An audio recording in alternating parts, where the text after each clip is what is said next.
Dad wrote this codicil the day before he died. If anyone cuts out his firstborn from family docs, they lose all inheritance. The lawyer's words echoed as Mom's composed face cracked. She'd spent 30 years pretending I didn't exist. But Dad had planned for this since the day she called me the bastard child. The real question: how did he hide a whole secret estate from the woman who controlled everything? My name is Vanessa Cole, and I'm sitting in a mahogany-paneled law office watching my stepfamily learn that karma sometimes comes with legal documentation. The morning started with me reading my father's obituary in the Chicago Tribune. Beloved father of Amanda and Bradley. No mention of his firstborn daughter. Now, 6 hours later, I'm about to inherit everything while the real family who excluded me gets nothing. But let me back up 30 years, because this story of revenge from beyond the grave starts with a 22-year-old secretary and a married executive who promised to leave his wife. My mother, Julia, was young, brilliant, and naive when she started working at my father Richard's investment firm. He was 40, wealthy, and supposedly in a loveless marriage. The oldest story in corporate America, right? Except my mother genuinely believed him when he said he'd file for divorce. She believed him right up until she told him she was pregnant, and he offered her a check and a termination package instead of a wedding ring. To his credit, and I use that term loosely, Richard didn't completely abandon us. He set up child support through his lawyer, paid for my education, and even visited occasionally until I was 5. That's when his wife Catherine found out about me and delivered her ultimatum: cut all contact or lose his real family. He chose them, of course. But the child support continued, always through lawyers, always with the stipulation that we never contact him directly or acknowledge the connection publicly. My mother, hurt but practical, agreed. She used his money to put herself through law school while raising me, eventually becoming a successful environmental attorney who specialized in taking down corporations like the one Richard ran. I grew up knowing my father's name, but not his face after age 5. I knew I had half-siblings, Amanda, 2 years younger than me, and Bradley, 4 years younger, who didn't know I existed. I knew their mother had one, and I was the shameful secret locked away in a legal agreement. What I didn't know was that Richard had been watching from afar all along. The first sign came when I was accepted to Northwestern University. My mother had saved enough for state school, but Northwestern was beyond our reach. Then a merit scholarship appeared, covering everything. The scholarship foundation was vague about selection criteria, but the timing was too perfect to be coincidental. Similar coincidences followed throughout my life. The internship at a top consulting firm that just happened to have an opening. The condo in Lincoln Park that became available at below market rent just when I needed to move. The promotion opportunities that aligned perfectly with my career goals. I suspected Richard's invisible hand, but could never prove it. I built my life without him. Or so I thought. I became a financial advisor, earned my CFP certification, and started my own practice. I dated, had my heart broken, adopted a rescue dog named Max, and created a circle of chosen family who actually wanted me around. I thought I'd made peace with being the erased otter. Then 2 weeks ago, I opened the Tribune to see Richard's obituary. 70 years old, sudden heart attack. Survived by his loving wife Catherine and his 2 children, Amanda and Bradley. His 2 children. Not 3. 2. I told myself it didn't matter. He'd been dead to me for 25 years. What difference did it make if he was actually dead now? But seeing it in print, being officially erased from his existence, hit harder than expected. I wasn't even preceded in death by, or also survived by. I simply didn't exist in the official record of his life. My mother called within an hour.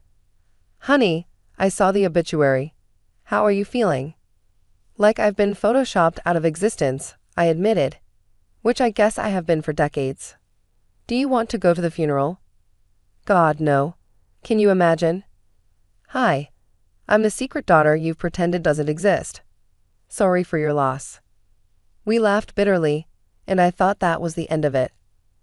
Richard was gone, taking his secrets and shame to the grave. His real family could mourn in peace without the inconvenient reminder of his infidelity. Then the letter arrived. It came by certified mail 3 days after the funeral, from a law firm I didn't recognize. Inside was a formal notice requiring my presence at the reading of Richard William Cole's last will and testament. I called the number on the letterhead, certain it was a mistake. I think there's been an error. Richard Cole and I weren't in contact. No error, Miss Cole, the secretary assured me. Your presence is specifically required. In fact, the will cannot be read without you. Which is how I found myself walking into the conference room this morning, facing my stepmother and half-siblings for the first time in 25 years. Catherine looked exactly as I'd imagined, polished, cold, with the kind of facelift that whispered rather than shouted. Amanda was a softer version of her mother, while Bradley had Richard's square jaw and weak chin. Who the hell is she? Bradley demanded as I took my seat. Catherine's face went pale, then red. Nobody. She's nobody. There's been a mistake. No mistake, said Mr. Brennan, the estate attorney. This is Vanessa Cole, Richard's daughter from his relationship with Julia Stephens. Her presence is required for the reading. His what? Amanda gasped, looking between her mother and me. Mom. Your father's bastard, Catherine spat. Though I don't know why she's here. Richard agreed she would never be part of our lives. Technically, Mr. Brennan interjected, he agreed she wouldn't contact you. He made no promises about his estate planning. Before the family drama could escalate, Mr. Brennan opened his briefcase and pulled out a thick folder. Shall we begin? There are actually 2 documents to review. The will filed with the court 20 years ago, and a codicil added 1 week before Richard's death. He read the original will first. Standard stuff. The bulk of the estate to Catherine, generous trusts for Amanda and Bradley, various charitable bequests. The estate was valued at approximately $15 million, not including the family home and vacation properties. Then he picked up a single sheet of paper. The codicil, witnessed by myself and Dr. Martin Shaw, Richard's physician, adds the following provision. He cleared his throat and read. In the event that my eldest daughter, Vanessa Julia Cole, is excluded from any official family documentation, including but not limited to obituaries, funeral programs, or death notices, the following shall take effect. All previous bequests are null and void. The entirety of my estate, including all properties, investments, and personal effects, shall pass to Vanessa Julia Cole, with the exception of statutory minimums required by law for my spouse. The room exploded. This is insane. Catherine shrieked. He wasn't in his right mind. That little bitch manipulated him. I never spoke to him, I said quietly. Not once in 25 years. The codicil includes a competency evaluation from Dr. Shaw. Mr. Brennan continued calmly. Richard was of sound mind and quite specific in his instructions. He also left this letter for Vanessa. He handed me an envelope. My name was written on it in handwriting I didn't recognize, because I'd never seen my father's writing before. Inside was a single page. My dear Vanessa, if you're reading this, then Catherine has done exactly what I expected. Erased you from my death as she erased you from my life. I let her do it while I lived, to my eternal shame. I won't let her do it in death. I've watched you from afar, every graduation, every achievement, every moment I should have been there for. You became extraordinary not because of me, but in spite of me. Your mother raised a remarkable woman, and I was a coward who didn't deserve to know you. The money isn't an apology. Nothing can apologize for abandoning you. It's justice. Catherine cost you a father. She doesn't get to profit from it.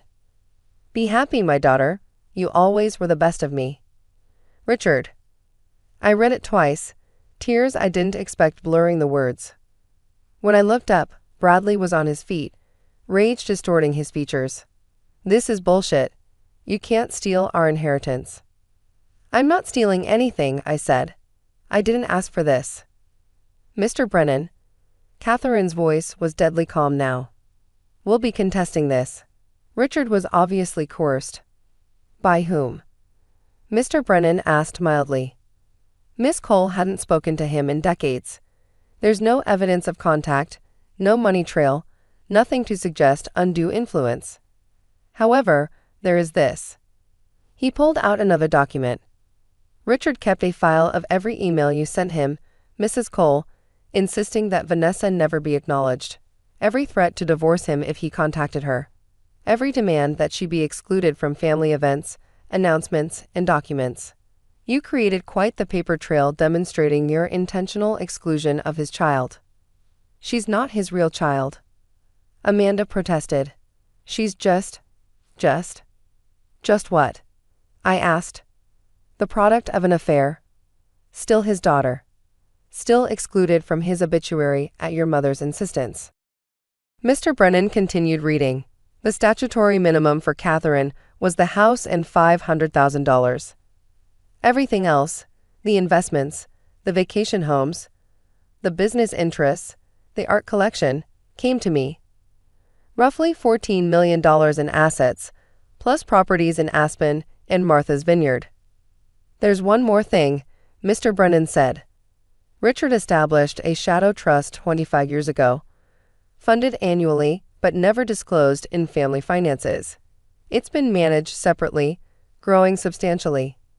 That trust, worth approximately $8 million, was always designated for Vanessa, regardless of the will's other provisions. My head spun.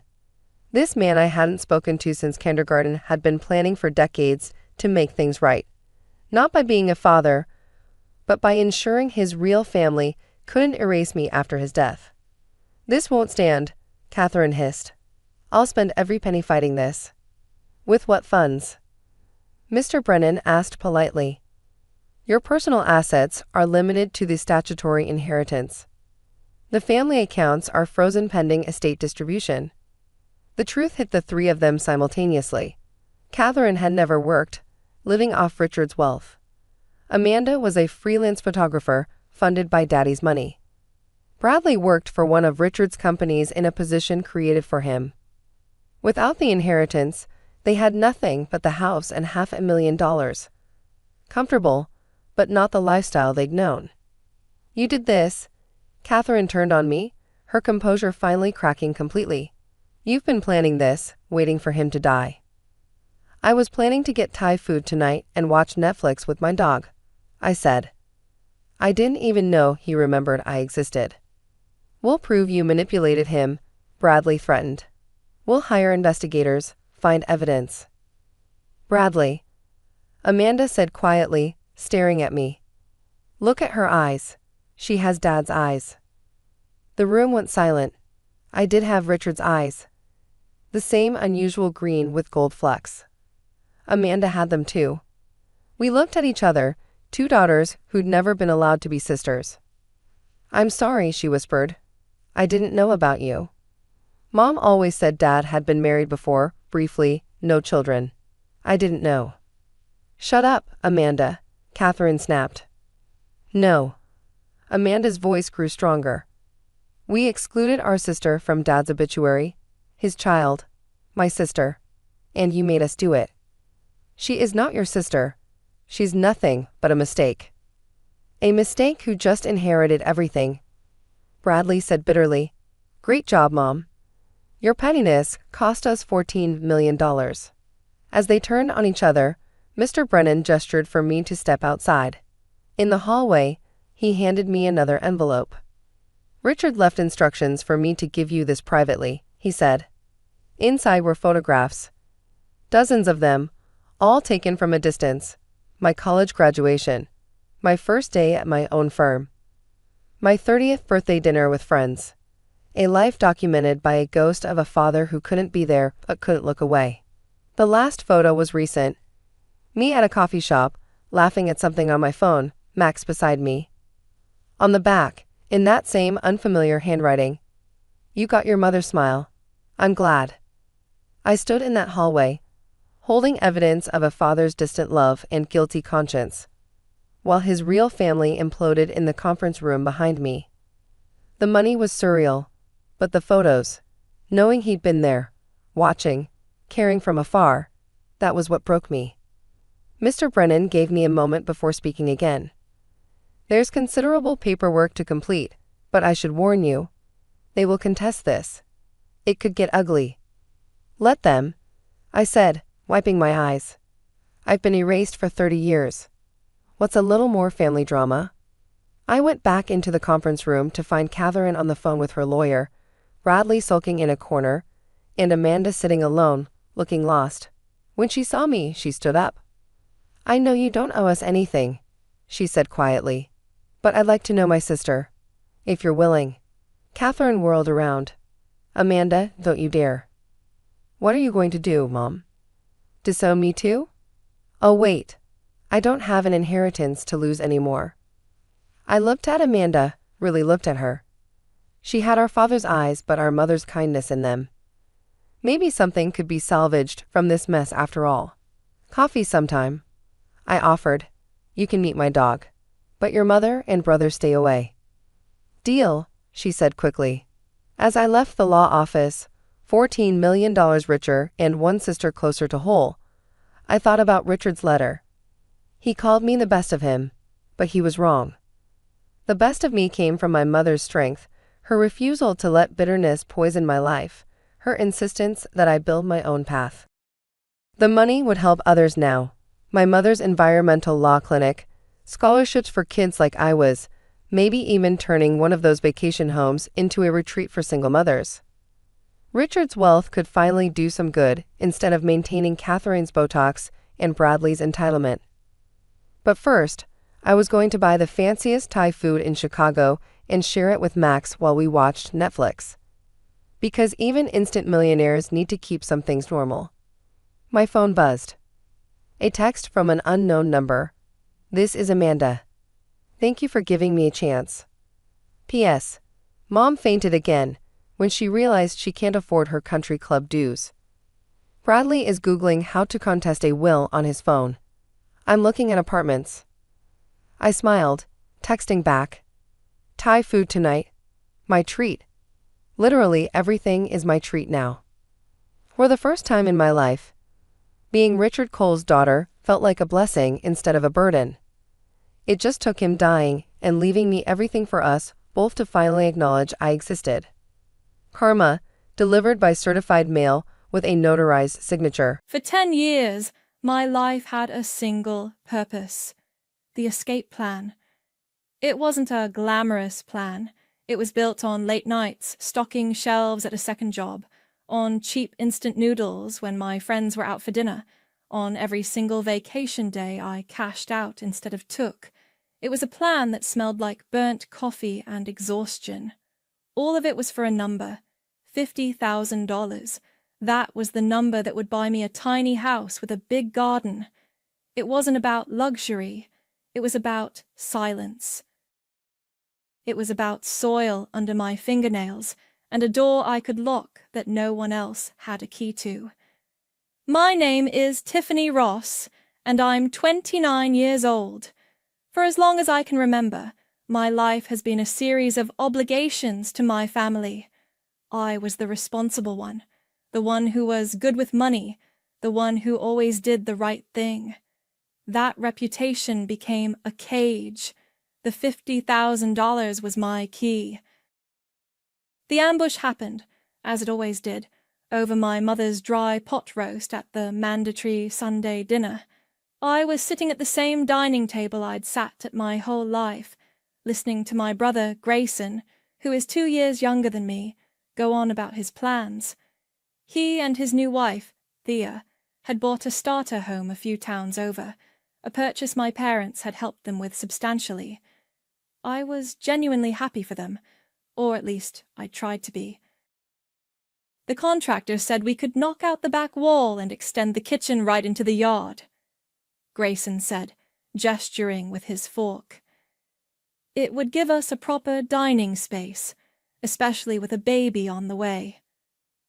Thea, who was 26 and had a perpetually serene smile, placed a hand on her small bump.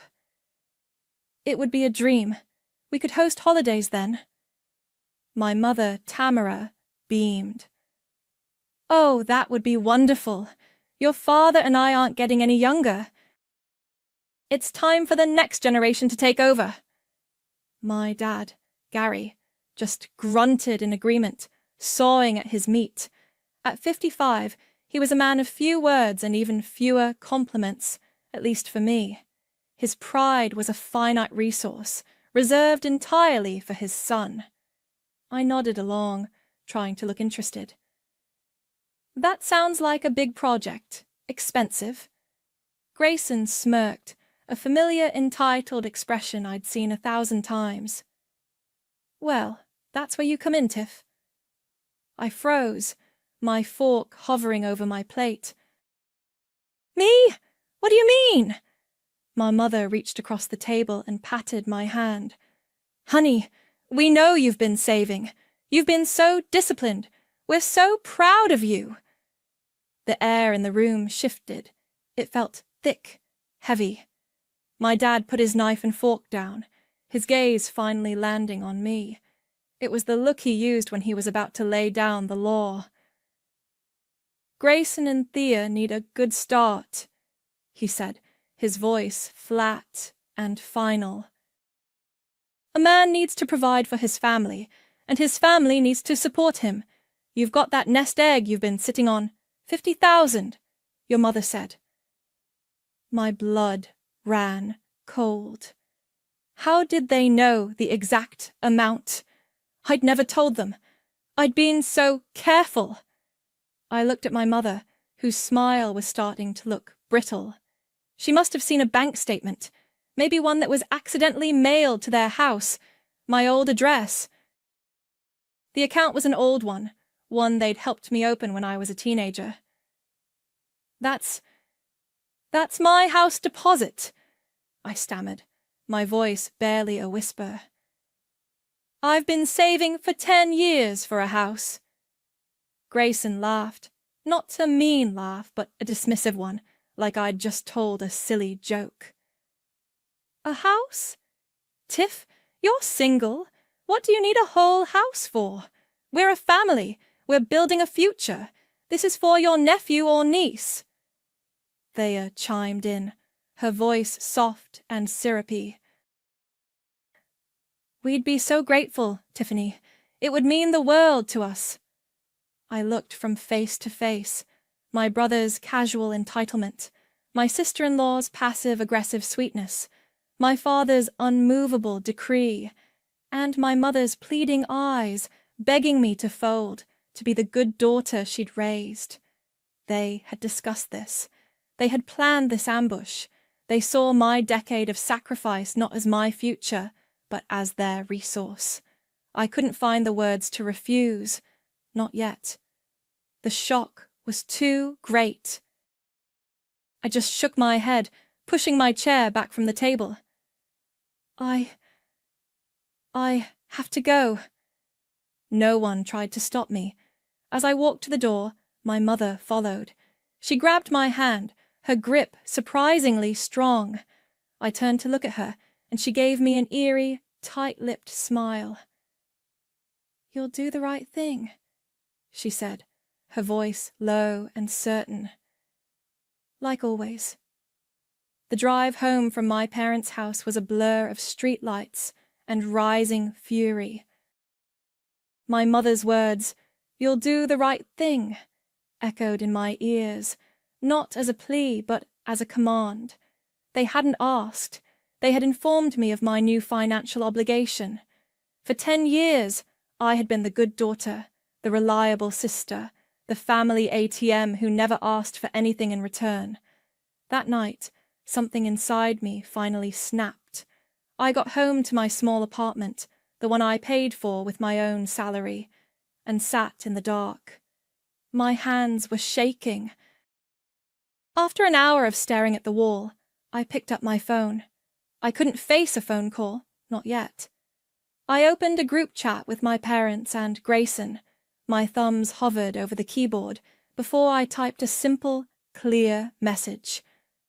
I'm not giving you the money. That is my house fund, and it's not up for discussion. I hit send before I could lose my nerve. The response was immediate. Grayson, are you serious right now? After everything Mom and Dad have done for you? Mom, Tiffany, please don't do this. You're upsetting your father. I turned my phone off. I knew what would come next. The next few days were a masterclass in psychological warfare. The cold shoulder I expected turned into a hailstorm of passive aggression. Grayson sent me photos of nursery furniture with captions like, "Just dreaming of what we could do for your niece, nephew, if we had the space." Thea sent me texts that were sickeningly sweet. "Thinking of you. I know you have a big heart and will make the right choice for the baby." My mother's texts were the worst. They were filled with guilt and emotional blackmail. "I didn't raise a selfish daughter. You're tearing this family apart. Your father is so disappointed he can't even speak to me." Dad, of course, remained silent. His disapproval was a weapon he wielded through my mother. By Wednesday, the constant barrage was getting to me. I felt a knot of anxiety tighten in my stomach. They were trying to wear me down, convinced I would eventually cave like I always did. It was then that a sliver of real fear cut through my anger. The bank account. It was an old student account we'd opened when I was 19. My mother's name was still on it as a joint holder. It had been a formality, a safety net in case of an emergency. I'd never thought to change it, never imagined they would see my savings as their emergency. With a sense of dread, I pulled out my laptop and logged into my online banking. I navigated to the savings account page, my heart pounding against my ribs. The loading icon spun for a second, and then the page refreshed. I stared at the screen, my breath catching in my throat. Account balance, 0 won. It couldn't be right. I refreshed the page, again and again. The number didn't change. I clicked on the transaction history. There it was, dated yesterday. A single, clean transaction. Wire transfer out, 50,000 true. The world tilted on its axis. 10 years of work, 10 years of sacrifice. Gone. Just gone. I didn't cry. I didn't scream. A terrifying calm washed over me, cold and sharp. I stood up, grabbed my keys and walked out the door. I drove to my parents' house, the house I grew up in. I let myself in with my old key and found them in the living room, watching television as if nothing had happened. My mother saw me first and her face fell. "Tiffany. Honey. Where is it?" I asked, my voice dangerously quiet. My father muted the TV with the remote, his expression unreadable. "Where is what?" "Don't play dumb with me. The money. My money." "Where is it?" He sighed, a long, weary sound, as if I were a toddler throwing a tantrum. "It's been taken care of. It's with Grayson. He and Thea are meeting with the contractor tomorrow."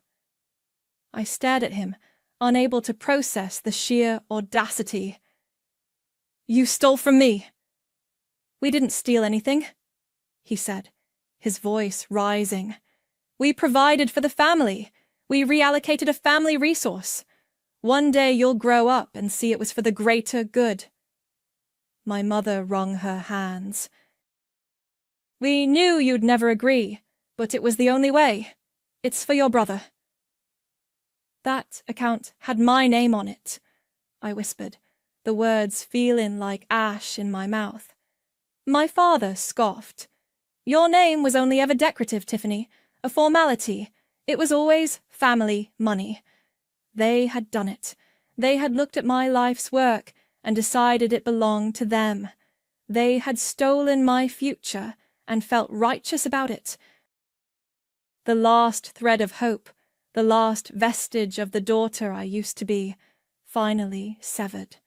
The cold calm in my chest solidified into something hard and heavy. I looked at them, truly looked at them, perhaps for the first time. I saw two people who believed their sons' wants were more important than their daughter's entire future. I turned to leave, my hand on the doorknob. Then I stopped and looked back over my shoulder. "You remember the house deed, right?" I whispered. Gary and Tamara just looked at me, a flicker of confusion in their eyes. They had no idea what I was talking about. But I did. And in that moment, I knew my escape plan hadn't been destroyed. It had just changed. I didn't sleep that night. I sat on my couch, the cold calm from my parents' house hardening into a diamond-hard resolve. The confusion on their faces when I mentioned the deed was my only comfort. They had forgotten. In their arrogance, they had forgotten the single most important piece of leverage I had over them. The next morning, I called Violet. She's my oldest friend, someone I've known since kindergarten, and now, at 31, a sharp-as-a-tack family law attorney. I got her voicemail and left a clipped message. "Vi, it's me. Call me back as soon as you can. It's an emergency." She called back within 10 minutes. "Tiff, what's wrong? You sound weird." I didn't waste time with pleasantries. I laid it all out in a flat, emotionless tone. The dinner, the demand for $50,000, the discovery of the empty bank account, and my father's chilling words about my name being decorative. There was a long silence on the other end of the line. When Violet finally spoke, her voice was tight with fury. "He said what?" "Tiffany, that's not just immoral. That's straight-up theft. We can file a police report." "No," I said immediately. "No police. Not yet. I want to handle this my way." "I need to ask you something. Do you remember about 12 years ago, when my dad's contracting business was going under?" I could practically hear her thinking. "Vaguely. I remember you were worried they were going to lose the house." "They almost did," I said. "To protect it from the creditors, they transferred the deed entirely into my name. I was 19. You were there. You and your mom were the witnesses on the paperwork." "Oh my God," Violet breathed. "I remember that." "Your parents made it sound like some temporary tax thing. They had you sign a stack of papers in your kitchen." "They told me it was a formality," I said, the word tasting like poison. "They said it was just to keep things safe until the business mess was sorted out. They never transferred it back." "So, the house they are living in right now is legally 100% yours?" "That's what I need you to confirm," I said. "I need you to pull the county records. I need to know, beyond any shadow of a doubt, that my name is the only one on that deed." "I'm on it," she said, the sound of keyboard clicking already starting in the background. "Give me an hour." 58 minutes later, my phone buzzed with an email from her. The subject line was a single word. Bingo. Attached was a PDF of the current property deed for my parents' address. There, in clear typed letters, was the owner's name. Tiffany A. Ross. I stared at it, a slow, cold smile spreading across my face. It wasn't a decorative name. It was a weapon. I called her back. "I have it. It's mine." "It's yours," she confirmed. "Clean title. No liens I can see from this initial search."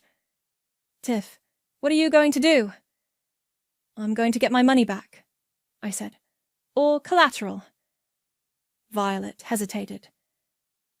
Okay, legally, you can start eviction proceedings. As the sole owner, you have the right to remove any tenants, even if they're your parents and there's no formal lease. But are you ready for what that means? The fighting, the screaming, they will make your life a living hell. I thought of my 10 years of sacrifice, of every skipped vacation and lonely dinner. I thought of my dream of a small garden, a place of peace they had stolen to build a bigger kitchen for my brother. They already set the bar, I said coldly. They ambushed me and took everything without a second thought. I'm just playing by their rules now. All right, Violet said, her voice shifting from concerned friend to efficient lawyer. Then let's do this right. The first step isn't a formal eviction notice. That's too aggressive and can get messy. We start with a formal demand letter. It's less confrontational, but it starts the paper trail. We'll draft a letter stating that you've noted an unauthorized withdrawal of $50,000 from a joint account, and you're formally requesting the funds be returned within 10 business days to avoid further legal action. No mention of the house? Not yet, she advised. We don't show our best card until we have to. This letter is the first shot across the bow. It lets them know you're not rolling over, and it's all being documented. That evening, I sat at my small kitchen table and printed the letter Violet had drafted. It was polite, professional, and utterly chilling. It referenced the date and exact amount of the wire transfer. It gave them a deadline. I signed it, my signature firm and clear. I slid it into a business envelope, addressed it to Gary and Tamara Ross, and put 3 stamps on it. Certified mail, return receipt requested. I walked to the blue mailbox on the corner of my street and paused, holding the letter. This was it. The moment the war truly began. I thought of my mother's eerie smile, my father's dismissal. I thought of the $50,000 that was supposed to be my freedom. I slid the letter into the slot. It made a soft thud as it landed inside. The seed was sown. The certified mail receipt arrived in my mailbox 3 days later. A small green card with my father's angry, jagged signature scrawled across the line. They had it. The clock was ticking. The silence lasted another 24 hours. Then my phone rang. It was my dad. I let it go to voicemail, my heart hammering against my ribs. He called back immediately. I took a deep breath and answered, putting the phone on speaker and setting it on the table. "What the hell is this, Tiffany?" he barked, dispensing with any greeting. "It's a formal request for the return of my money," I said, my voice a monotone I didn't recognize as my own. He took a breath, and when he spoke again, his tone had shifted. It was the calm, reasonable voice he used when he was trying to manipulate someone. "Listen, your mother is a wreck. This legal nonsense is completely unnecessary. We're family. Let's just sit down and talk this out. Find a peaceful solution." "The peaceful solution is you putting $50,000 back into my account," I replied. "You have 9 business days." "Don't you talk to me about deadlines," he snarled, the mask slipping. "You are being incredibly selfish and disrespectful after everything we've done for you." "If you want to discuss this further, you can have your lawyer contact mine," I said, reciting the line Violet had coached me on. "Her information is in the letter." I hung up before he could respond. The next day, they escalated. I was in the middle of a team meeting at work when my boss, Samantha, poked her head in. Tiffany, you have a visitor. I frowned, confused, and followed her out to the reception area. And there was my mother, her face blotchy and tear-streaked, clutching a tissue in her hand. My co-workers were staring. My stomach dropped. Mom? What are you doing here? She launched herself at me, wrapping me in a hug that felt more like a trap. Oh, Tiffany, how could you do this to us? She sobbed, loud enough for the entire office to hear. A letter? From a lawyer? We're your parents. You're destroying your father. He's so stressed he can't sleep. I pried her off me, my face burning with humiliation. Mom, this is my workplace. This is not the time or the place. I don't know what else to do, she wailed. You won't answer our calls. You're treating us like criminals. All we did was help your brother, your family. I grabbed her by the arm and steered her toward the exit. We are not having this conversation here. I pushed her gently out the glass doors and into the hallway. Go home. It's that friend of yours, isn't it? She hissed, her tears miraculously drying up. That lawyer, Violet, she's putting these ideas in your head. You were never like this. I just stared at her. Go home, Mom. I turned and walked back inside, refusing to look back. The fallout was immediate. Samantha called me into her office and shut the door. She was 35, sharp and no nonsense, but she'd always been a fair boss and a good mentor. I'm not going to ask what that was about, she said, her expression kind but firm. But I will say this, Tiffany. Your numbers have been down for the past week. You're distracted. You're one of my best people, but whatever is going on in your personal life, you cannot let it bleed into your work. If you lose control of this, it's not just your family you stand to lose. She was right. I was barely functioning. The stress was a constant physical weight. That evening, I got a text from Grayson. Mom told me what you did. If you don't drop this, I'm suing you for emotional trauma. Seriously, Tiff. You're causing a pregnant woman undue stress. I laughed, a bitter, humorless sound. It was so absurd, so perfectly Grayson. I deleted the message without replying. The next afternoon, I got a call from Violet. Are you sitting down? She asked, her voice grim. Why? I did a deeper title search on the house, just to be thorough. I wanted to see if they'd tried to do anything with it since the transfer. And? And, she said, pausing for effect. They did. There are 2 active home equity loans taken out against the property, one from 5 years ago for $20,000 and another from last year for $35,000. I felt a wave of nausea. What? How? The house is in my name. I never signed for any loans. I know, Violet said softly. I have the paperwork in front of me. The signatures are clear as day. My blood turned to ice. What do they say? They say, Tiffany A. Ross. He forged my signature. The words came out flat, devoid of emotion. I was sitting on my apartment floor, my back against the couch, the phone pressed hard against my ear. Forgery. My father had committed a felony. Twice. It looks that way, Violet said, her voice carefully neutral. $55,000 in debt, secured against your property, in your name. Tiff, this changes everything. This isn't just a family dispute over a joint account anymore. This is criminal fraud. My mind raced. The first loan, 5 years ago. That was around the time Grayson bought his ridiculously expensive car.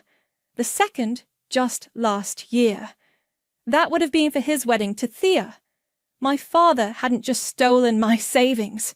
He'd been using my name and my only real asset as his personal line of credit for years. The sheer, breathtaking arrogance of it left me speechless. "What does this mean for me?" I finally asked. "It means you have a nuke," Violet said bluntly.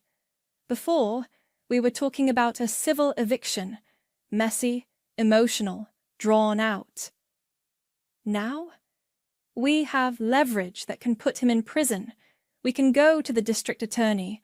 We can report the fraud to the banks. The debt would be nullified, but it would trigger a massive investigation. He could face serious jail time."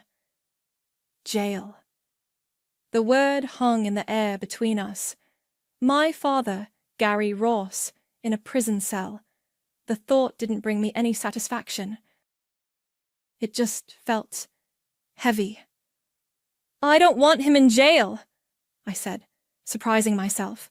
"I just want them out of my house, and I want my money." "This is how you get it," Violet said. "We don't have to file charges, not yet. But the threat alone is a powerful weapon. An eviction notice looks a lot more reasonable when the alternative is a felony conviction." I didn't tell her what I was going to do. I didn't know myself. I just needed to think. After we hung up, I grabbed my keys. I needed to see it. I drove to my house and parked down the street. It was a Saturday afternoon. The lawn was neatly mowed. The flower beds my mother fussed over were blooming. It looked exactly the same as it had my entire life. A perfect picture of suburban stability. A complete lie. I got out of the car and walked up the driveway, my footsteps echoing in the quiet street. I walked around the side of the house, through the gate, and into the backyard. I stood on the patio, looking through the sliding glass door into the kitchen where they'd planned their heist of my savings. I moved to the living room window, peering in at the couch where my father sat when he told me my name was decorative. Each room was a crime scene.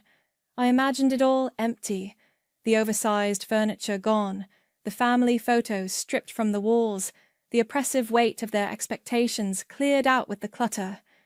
I imagined painting the walls a clean, sterile white. Suddenly, the back door slid open. My mother stood there, a dish towel in her hand, her face a mixture of shock and hope. "Tiffany, I saw you through the window." I didn't move. I just stared at her. She took a hesitant step toward me, her arms opening for an embrace. "Oh, honey, I'm so glad you came. We can fix this. I know we can." She wrapped her arms around me, pulling me into a hug that felt like being smothered by a damp blanket. I stood rigid, my arms pinned to my sides. "We're still family," she murmured into my hair, her voice thick with manufactured emotion. "No matter what, we're family." The hug left me feeling nothing but cold. I gently pushed her away. "I wasn't coming to see you," I said. "I was just looking at the house." Her face fell. The hurt looked genuine for a moment, before it hardened back into defensive anger. I turned and walked away without another word, leaving her standing alone on the patio. Back in my apartment, I felt restless, agitated. I started cleaning, needing to do something with my hands. I pulled out a box of old things from the back of my closet, stuff I'd brought from my childhood room when I first moved out. It was mostly junk, yearbooks, old concert tickets, but at the bottom, tucked inside a worn copy of To Kill a Mockingbird, was a thin, blue envelope. My grandmother's handwriting was on the front. "For Tiffany, when you're old enough to need it." My grandmother had died when I was 20. She was my mother's mom, a quiet, sharp-witted woman who saw more than she let on. I had forgotten all about this letter. My hands trembled as I opened it. The note inside was short, written on her floral stationery. My dearest Tiffany, your mother is a good woman, but she is weak. She will always follow your father, even when she knows he is wrong. Your father believes the world owes him something, and he will take it from those closest to him if he feels he must. They will expect you to be the dutiful daughter. They will expect you to sacrifice for your brother. Do not let them. Your life is your own. Never, ever trust what they expect of you. I read it again, and again. She had known. All those years ago she had seen this coming. She had left me a warning, a validation. It was the last piece of permission I needed. The weapon wasn't just the forged loan documents. It was the truth. My grandmother's letter became my shield. The 10-day deadline in my initial notice came and went with no money returned, only a few more pleading, then angry voicemails. With the discovery of the fraudulent loans, Violet and I moved to the next phase. We didn't need a long, drawn-out eviction process through the courts. We had a much sharper blade. Violet drafted a second letter. This one was not a request. It was a formal notice to quit, a legal document giving them 30 days to vacate the premises. It also contained a carefully worded paragraph mentioning financial improprieties related to the property, that I was willing to settle privately upon their immediate compliance with the notice. It was a clear, unmistakable threat. Get out, or I expose the fraud. A process server delivered it on a Tuesday evening. My phone exploded less than an hour later. This time I answered. It was my mother, and she was screaming. Are you insane? An eviction notice! You're throwing your own parents out on the street! You have 30 days to find a new place to live, I said, my voice as calm as a frozen lake. I think that's more than generous. Your father is going to have a heart attack. This is his home. It's my home, I corrected her, and he's been committing felonies using it as his personal bank. You can both be grateful I'm not calling the police right now. I heard my father grab the phone. You listen to me, you ungrateful little brat! He roared. You will not do this. I will fight you. I will take you to court, and I will tell the judge what a vindictive, horrible daughter you are. Tell him about the forged signatures while you're at it, I said, and hung up.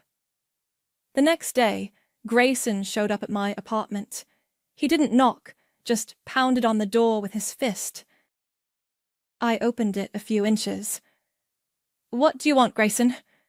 He looked disheveled, his usual arrogance replaced with a desperate fury. You have to stop this. Mom is a mess. Thea is worried sick. This isn't a game, Tiff. You're right. It's not a game, I said. It's the consequence of you and your parents stealing $50,000 from me. He actually scoffed. Oh, get over the money already. It's just money. This is about family. I stared at him, truly baffled by his logic. The money was for my future, a future you all decided I didn't deserve. He reached into his pocket and pulled out his wallet, fumbling with it before pulling out a check. Here. He shoved it at me. Here's $5,000. Is that what you want? Will that make you shut up and leave them alone? I looked down at the check, then back up at his face. I didn't take it. I just slowly and deliberately closed the door in his face. I heard him curse and kick the door before storming off. The story, as I knew it would, began to leak. My parents, in their desperation, started telling their side to anyone who would listen. Neighbors, friends, distant relatives. They painted me as a cold, money-obsessed monster who was evicting her loving parents out of spite. The family's perfect image was cracking under the strain. But I had a plan for that too. I had a copy of the deed, the demand letter, and an anonymized summary of the fraudulent loans. I sent the package to a local community Facebook group administrator, a woman known for her love of neighborhood drama, with a simple note. Thought the community should know what's really happening on Elm Street. It took less than 12 hours. The post went viral in our small town. Suddenly, the narrative wasn't about the poor, elderly couple being thrown out by their cruel daughter. It was about the parents who stole their daughter's life savings and forged her name on loans to fund their son's lifestyle. Grayson and Thea were tagged relentlessly. Comments on Thea's baby registry page turned vicious. The public embarrassment was swift and brutal. The 30 days dwindled down to 1 week. I was emotionally and physically exhausted. Samantha was right. My work was suffering. I was living on coffee and adrenaline, the strain of it all a constant hum beneath my skin. I felt isolated, but I couldn't stop. I was too close. One evening, there was a soft knock on my door. I looked through the peephole and was surprised to see my father standing there alone. He looked smaller, older, defeated. I opened the door. He wasn't yelling this time. In his hands, he held a dusty, old cardboard box. "Can I come in?" he asked, his voice raspy. I hesitated, then stepped aside.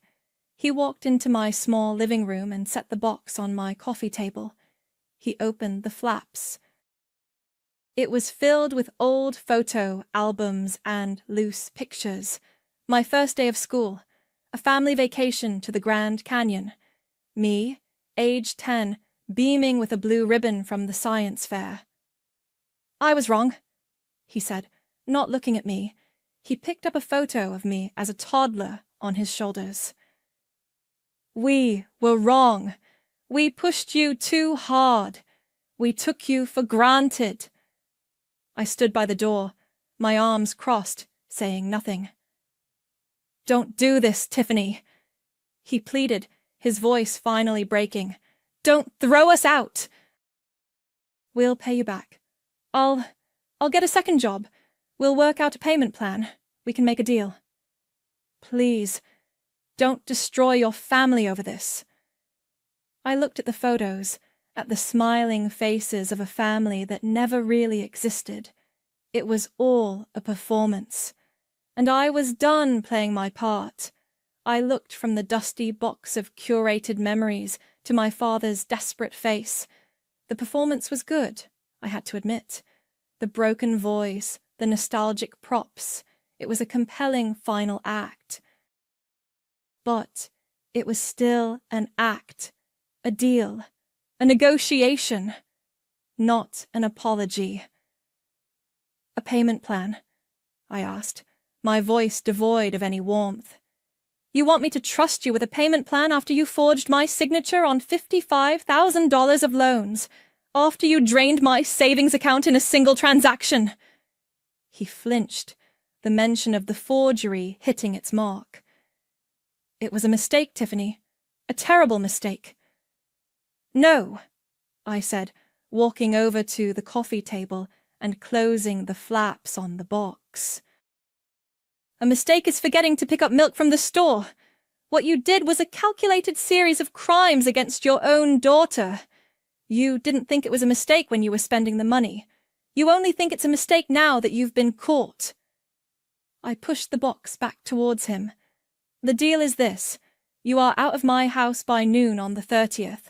If you are not, the evidence of your bank fraud goes to the district attorney. There is no other deal." His face crumpled, the desperation turning to the familiar, ugly rage I knew so well. "You'll regret this. You'll die alone." "I'd rather be alone than be your collateral," I said, opening my apartment door. "Get out." He snatched the box and stormed out, slamming the door behind him. I leaned against it, my body trembling not with fear, but with the sheer, unadulterated finality of it all. The 30th was a Friday. I took the day off work. Violet had arranged everything. A locksmith was scheduled for 12:05 p.m. A moving crew, contracted for a curbside-only job, was scheduled for 12:30 p.m. I had given my parents a final, written notice that any property left in the house after noon would be considered abandoned and removed.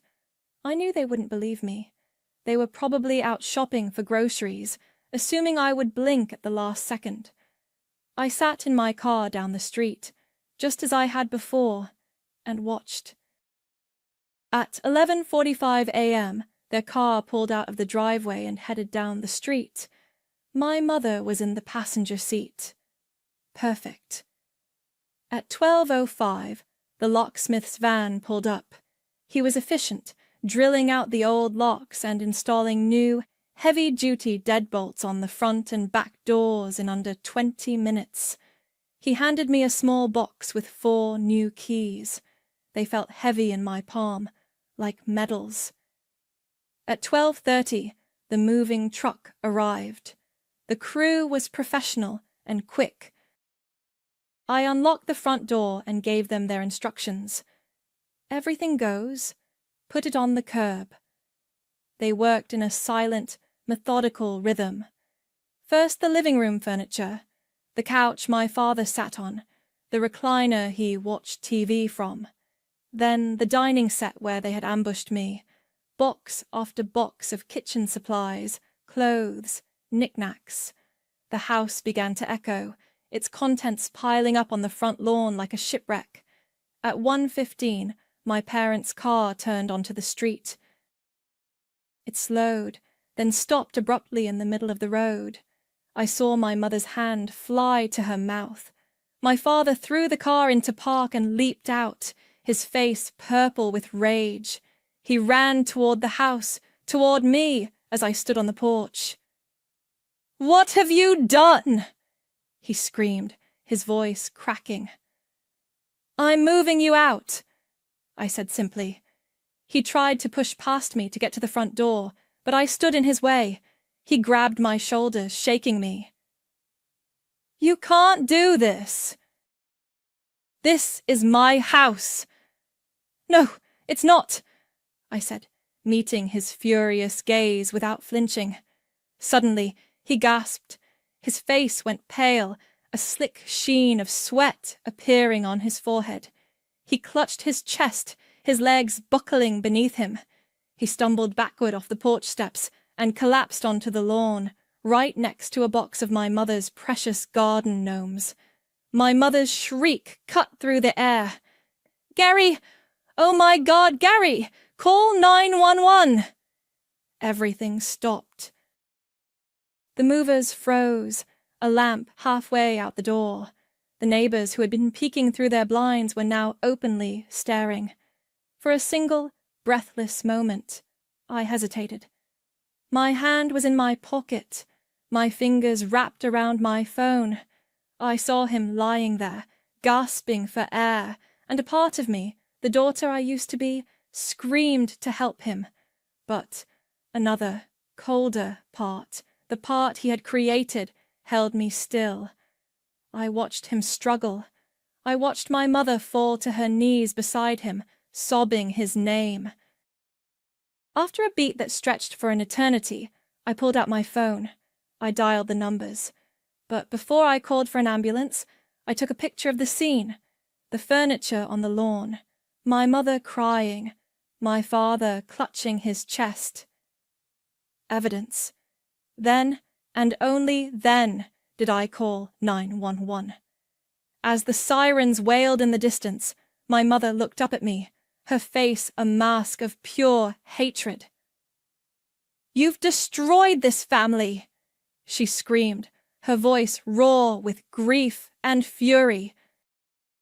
I looked down at her, at the man on the grass, at the wreckage of our lives piled on the curb.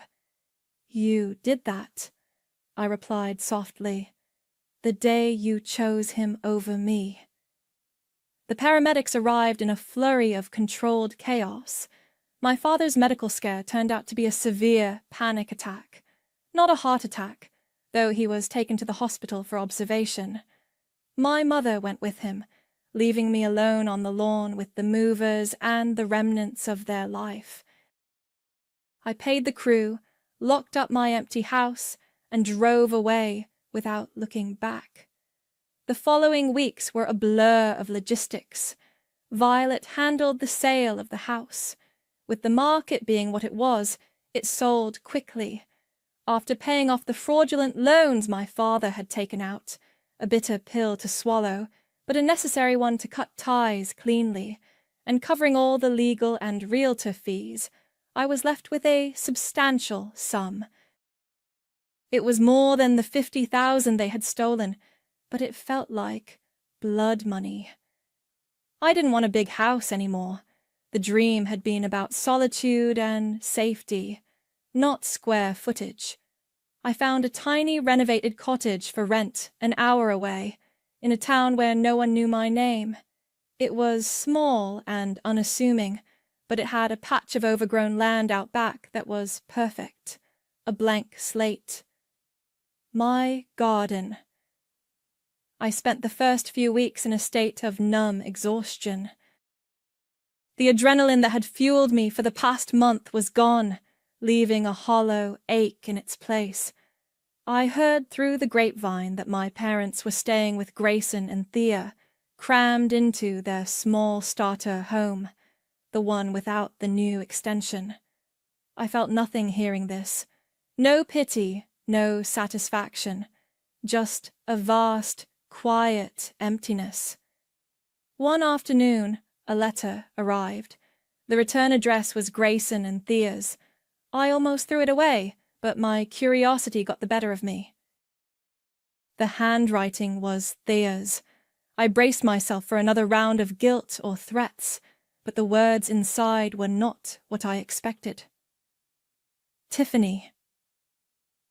I don't expect you to forgive me, or any of us. I know that what we did was wrong. I stood by and let it happen, and I will have to live with that. I am so sorry. I wanted you to know the truth. It wasn't Grayson's idea to ask for the money. It was your mother's. She saw a bank statement and became obsessed with the idea that you owed it to the family. She pushed Grayson, and she convinced your father it was the right thing to do. Grayson is weak and entitled, I know that, but the plan was hers. Living with them now is difficult. I see things more clearly. I'm pregnant again, and I don't want my children growing up in a family built on this kind of poison. I don't know what our future looks like, but I know it can't look like our past. I hope you find peace. Thea. I folded the letter and set it on the kitchen counter. It didn't change anything, not really. My mother's weakness, my father's entitlement, my brother's complicity, they were all just different parts of the same rotten machine. But Thea's apology felt like the first honest words I'd heard from any of them. It was a small crack of light in a very dark room. The next day, I made an appointment. It was with a therapist whose office was on a quiet street lined with oak trees. I sat in a comfortable chair across from a woman with kind eyes and told her everything, from the first pot roast dinner to the final scene on the lawn. When I finished, she was quiet for a moment. Then she asked, "And how do you feel now? Was it worth it?" I thought about it, really thought about it. I thought about the silence in my little cottage, a silence that was mine and mine alone. I thought about the weight that was no longer sitting on my chest, the constant, low-grade anxiety of waiting for the next demand, the next obligation. Revenge gave me peace, I said, the words feeling true as I spoke them. Not joy, but peace. It was like I had to burn down the whole forest to save the one tree that was me. And now I'm standing in the ashes, and it's quiet. And I can finally breathe. That weekend, I went to the local nursery. I spent hours walking through the aisles, touching the leaves of different plants, reading the little plastic tags. I didn't buy anything exotic or difficult. I bought a small packet of chamomile seeds. They were for calming teas, the tag said. Good for anxiety. Back at my cottage, I went out to my neglected patch of land. The sun was warm on my back. I knelt down and dug my hands into the soil. It was cool and damp and smelled of life. I cleared a small patch, removing the weeds and rocks, preparing the earth. I tore open the small paper packet and tipped the tiny dust-like seeds into my palm. With my finger, I drew a shallow line in the dirt. I let the seeds fall from my hand, a promise of something new. I covered them gently, patting the soil down like a blanket. I stood up, brushing the dirt from my jeans, and for the first time in a very long time, I smiled. It wasn't a big smile. It was small and tired and a little bit broken. But it was a start. The lawyer's office smelled like old leather and broken dreams. I sat in that stiff chair, staring at the mahogany table where my grandmother's will lay spread out like a road map to my future. Except the destination wasn't what I expected. My name is Chelsea, and 3 days ago, I buried the only person who ever truly believed in me. As stated in Section 4, the lawyer droned, adjusting his glasses, Margaret Holmes leaves her granddaughter Chelsea the sum of $250,000 to be transferred immediately upon— Actually, my mother interrupted, her voice sharp as glass. We need to discuss this. I looked up from the papers. Mom sat across from me, perfectly composed in her black Chanel suit. Dad shifted uncomfortably beside her, and my older brother Connor lounged back like he owned the place. Which, apparently, he thought he did. Discuss what? I asked. Mom's smile was the kind that never reached her eyes. Sweetheart, we've been talking. You're only 22. That's a lot of money for someone your age. It's my money, Mom. Grandma left it to me. Of course she did, honey. Dad leaned forward, using his gentle voice, the one that usually preceded bad news. But we're your parents. We know what's best. Connor finally spoke up. Chelsea, let's be real. You've never handled serious money before. Remember when you overdrafted your checking account buying those expensive workout clothes? That was $50, Connor. Exactly my point. The lawyer cleared his throat. Perhaps we should— We've already taken care of everything, Mom said smoothly. The money has been moved to a family trust. For Chelsea's protection, of course. The words hit me like ice water. What do you mean, moved? We're going to manage it for you, Dad explained. Help you make smart decisions. Maybe put some toward your student loans, invest the rest. Where is my money? My voice came out smaller than I intended. Mom reached across the table and patted my hand like I was 5 years old. Safe. Don't worry about the details, sweetheart. We're handling everything. I pulled my hand away. I want to see my account. Chelsea. Connor sighed. You're being dramatic. We're trying to help you here. Show me my account. The silence stretched between us like a taut wire. Finally, Dad pulled out his phone and opened his banking app.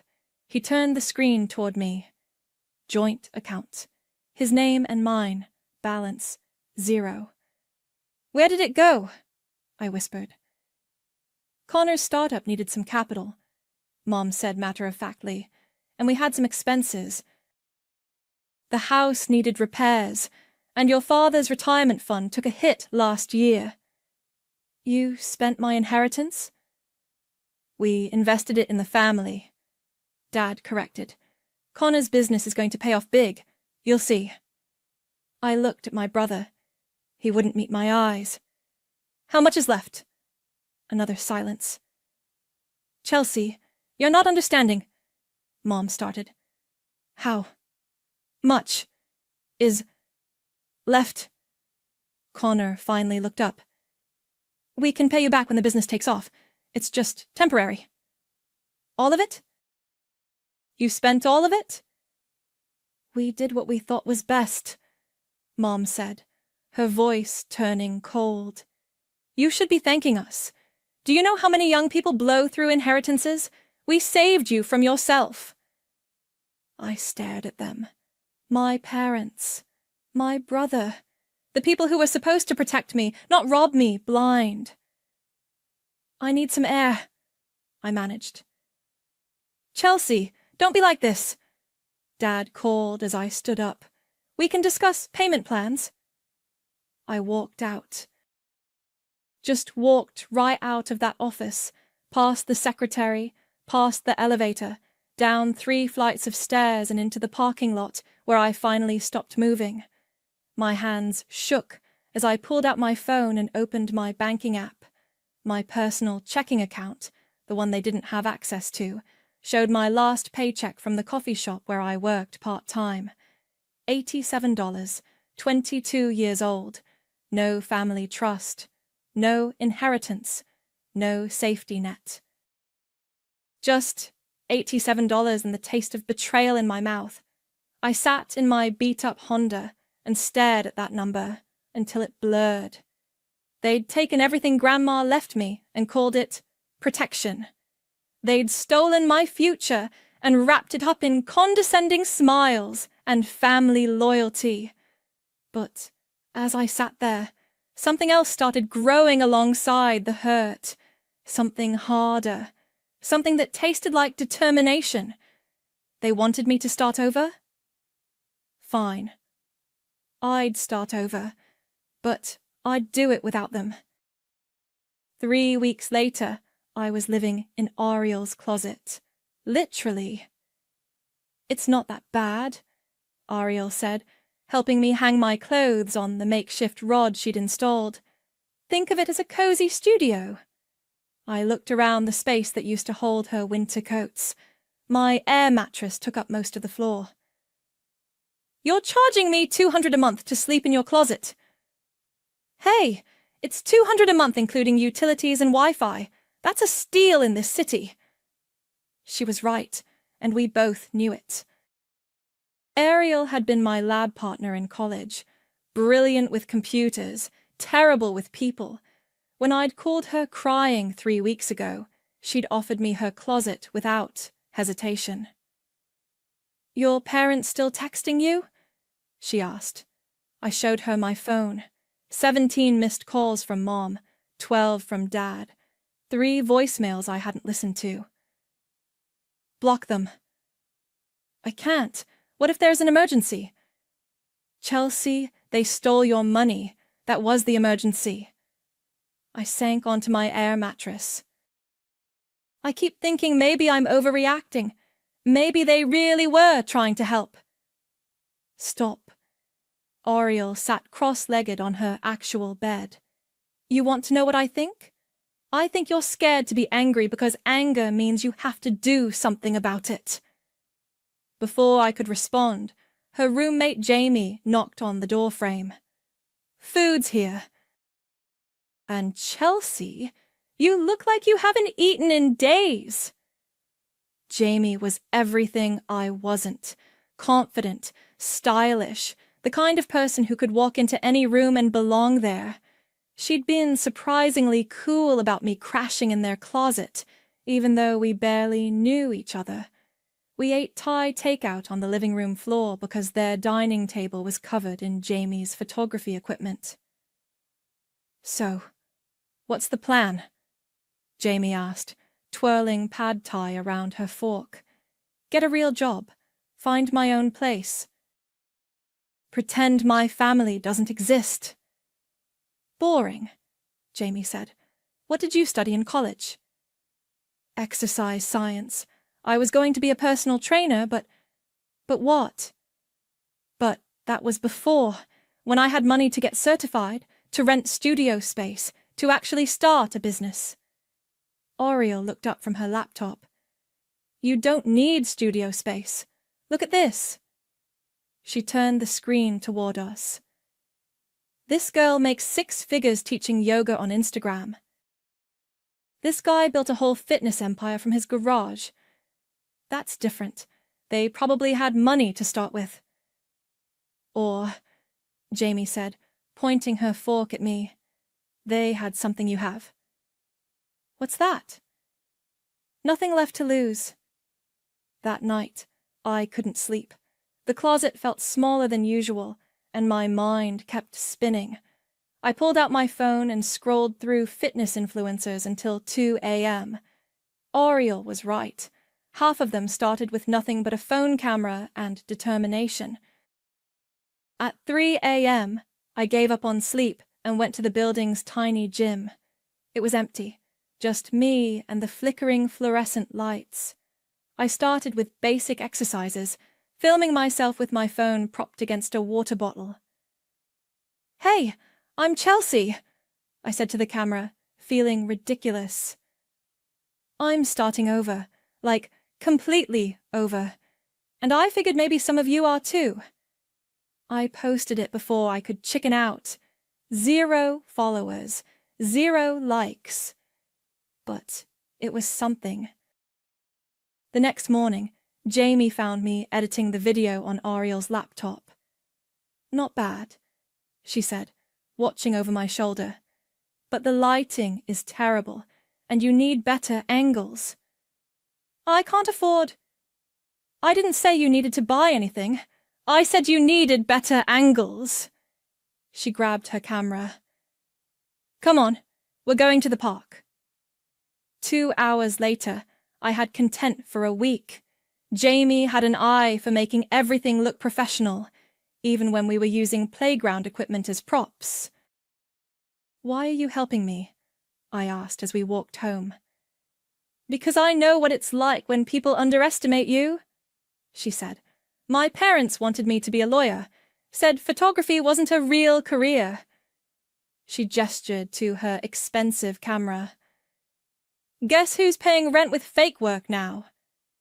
That evening, Oriel helped me set up a basic website. Nothing fancy, just a place for people to find me. What are you going to call it? She asked. I thought about my family, about starting over, about proving them wrong. Reset Fitness, for people who need to begin again. My phone buzzed, a text from Mom. Sweetheart, you're being childish. Come home and we'll talk. I showed it to Ariel and Jamie. Block her, Ariel said again. Or, Jamie said with a wicked grin, screenshot it and post it. Nothing says toxic family like calling someone childish for being upset about theft. I stared at the message. Then I did something I'd never done before. I turned off my phone. I'm done talking, I said. Time to start building. The coffee shop where I met Krista smelled like burnt espresso and broken promises. She sat in the corner booth, a woman in her 40s with sharp eyes and a briefcase that probably cost more than my monthly rent. You look different from the funeral, she said as I slid into the seat across from her. Poorer, I said. She didn't laugh. I've been thinking about our conversation, about what happened with your grandmother's will. I stirred my coffee, the cheapest thing on the menu.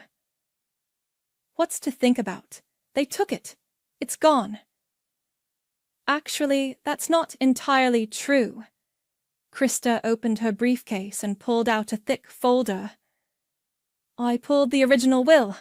Your grandmother was very specific about the terms. She slid a document across the table. I recognized Grandma's careful handwriting in the margins. Section 12. Krista pointed to a highlighted paragraph. The inheritance was to be transferred directly to Chelsea Holmes upon Margaret's death. No trustees, no family oversight. Direct transfer. But they said they lied.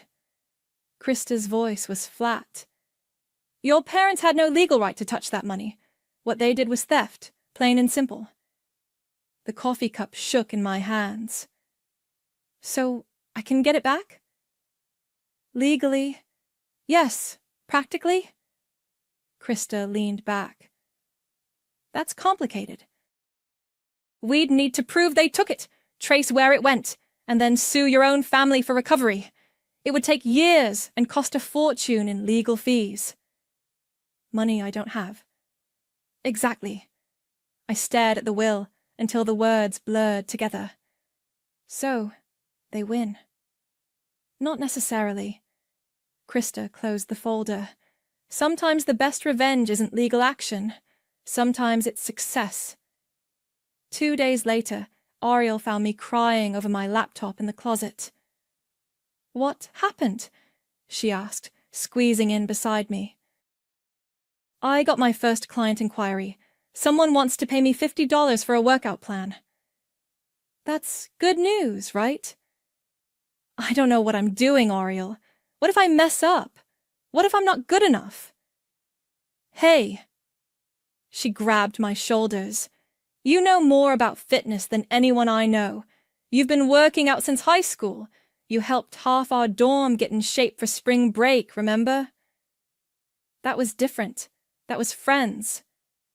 This is business. And business is just helping strangers the same way you helped friends. Jamie appeared in the doorway with her camera. Speaking of business, we need to talk branding. Your Instagram is growing, but it looks amateur. Because I am amateur. No, you're bootstrap. There's a difference. She held up her phone. Look at this post from yesterday.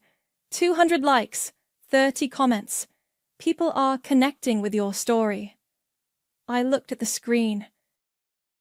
The post was a before and after photo, not of my body, but of my living situation. The first image showed my childhood bedroom with its princess wallpaper.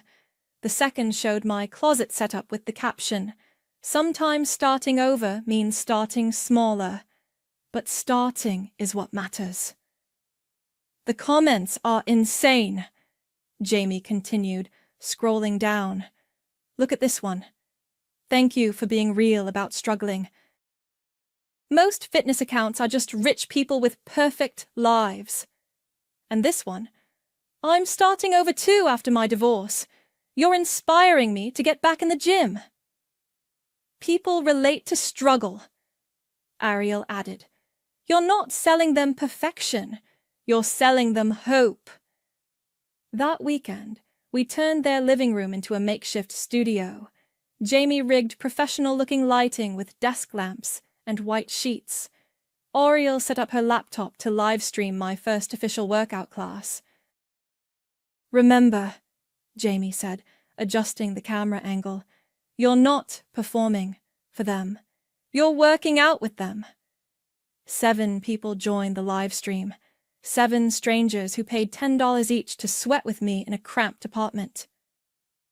Okay, everyone, we're starting with bodyweight squats, I said to the camera. If you're in a small space like me, don't worry. We're making it work. By the end of the hour, I was exhausted but exhilarated. The chat had been full of encouragement, questions, and people sharing their own stories of starting over. "Same time next week?" asked someone named FitMom47. "Absolutely," I replied. After everyone logged off, I sat on the floor staring at my phone. $70. It wasn't much, but it was mine.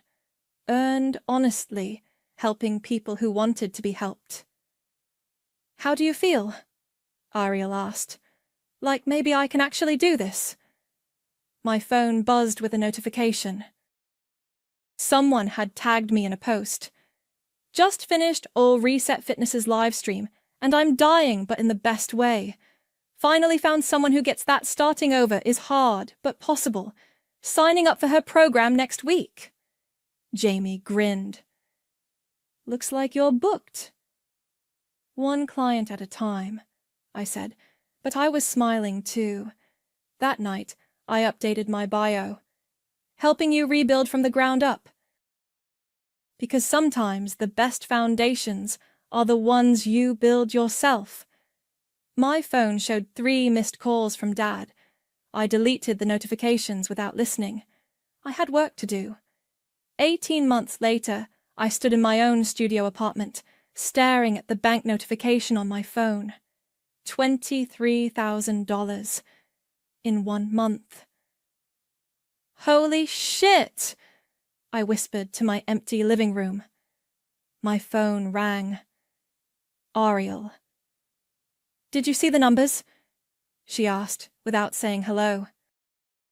"I'm looking at them right now." "Chelsea, you realize what this means, right? You're officially making more than most people with college degrees." I walked to my window overlooking the city. The apartment wasn't fancy, but it was mine. No closets, no air mattresses, no asking permission to use the kitchen. "The TEDx talk really pushed things over the edge," I said. "Starting over at rock bottom has 2 million views now. And the comments—" "I know." I read them. The TEDx talk had happened 6 months ago. I'd almost backed out 3 times, convinced I had nothing valuable to say. But Jamie had literally driven me to the venue and threatened to post embarrassing photos if I didn't go through with it.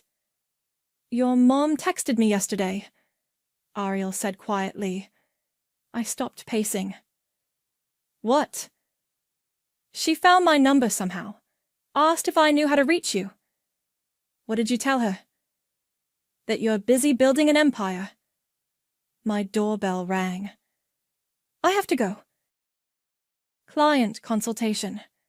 But it wasn't a client. It was a man in an expensive suit holding a leather portfolio. "Chelsea? I'm Ezra. We spoke on the phone about representation." "Right. The agent. I'd been putting off this meeting for weeks." "Come in," I said, suddenly aware that my apartment, while mine, was still pretty basic. Ezra didn't seem to notice. He sat on my couch and opened his portfolio like he was presenting to a Fortune 500 company. "Let's cut to the chase," he said.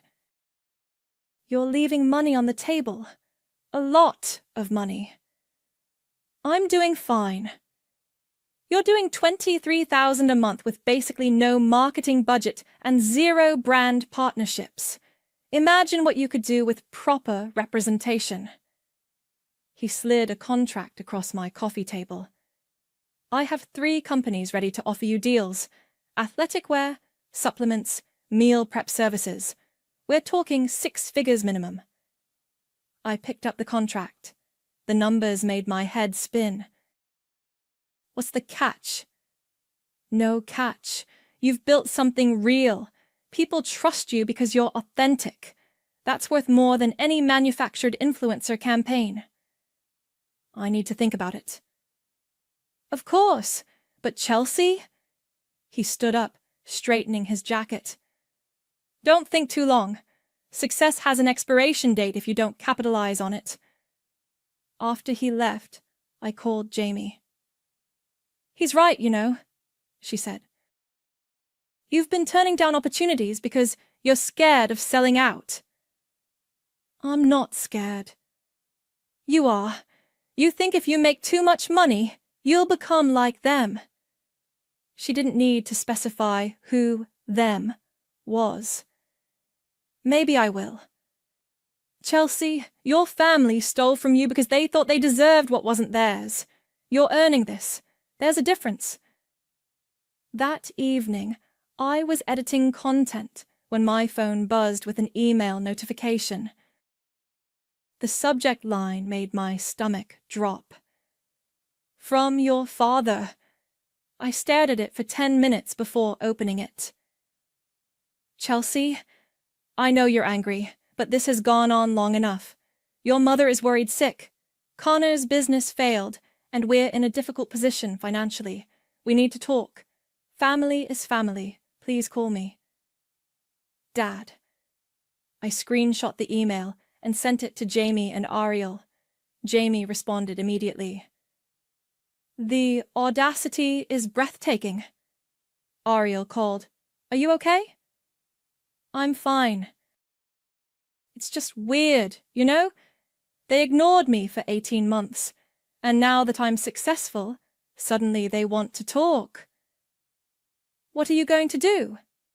I looked around my apartment, at the ring light Jamie had helped me set up, at the whiteboard where Ariel had mapped out my content calendar, at the stack of thank you cards from clients who'd transformed their lives.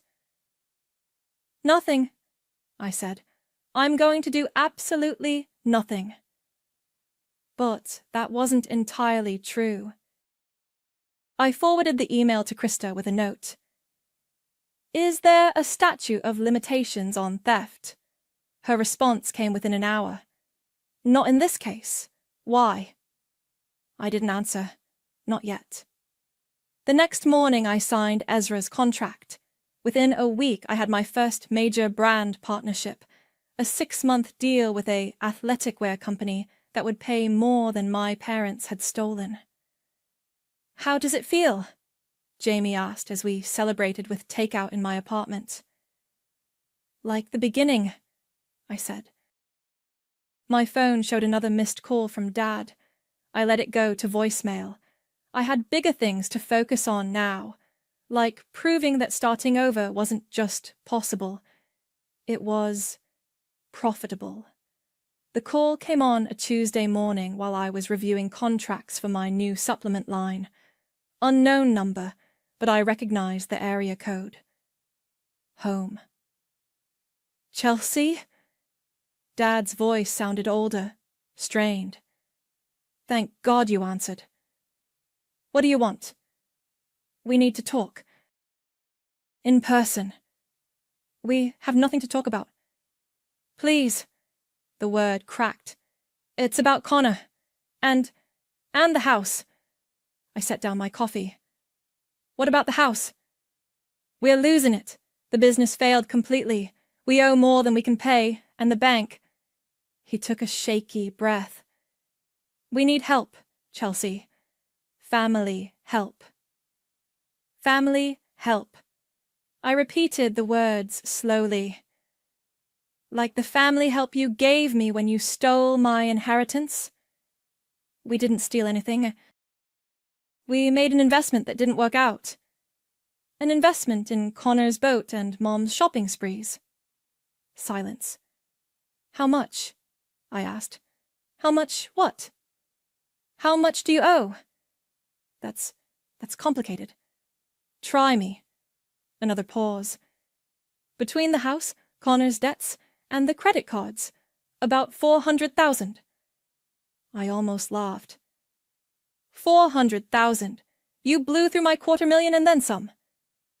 Chelsea, please. We're family.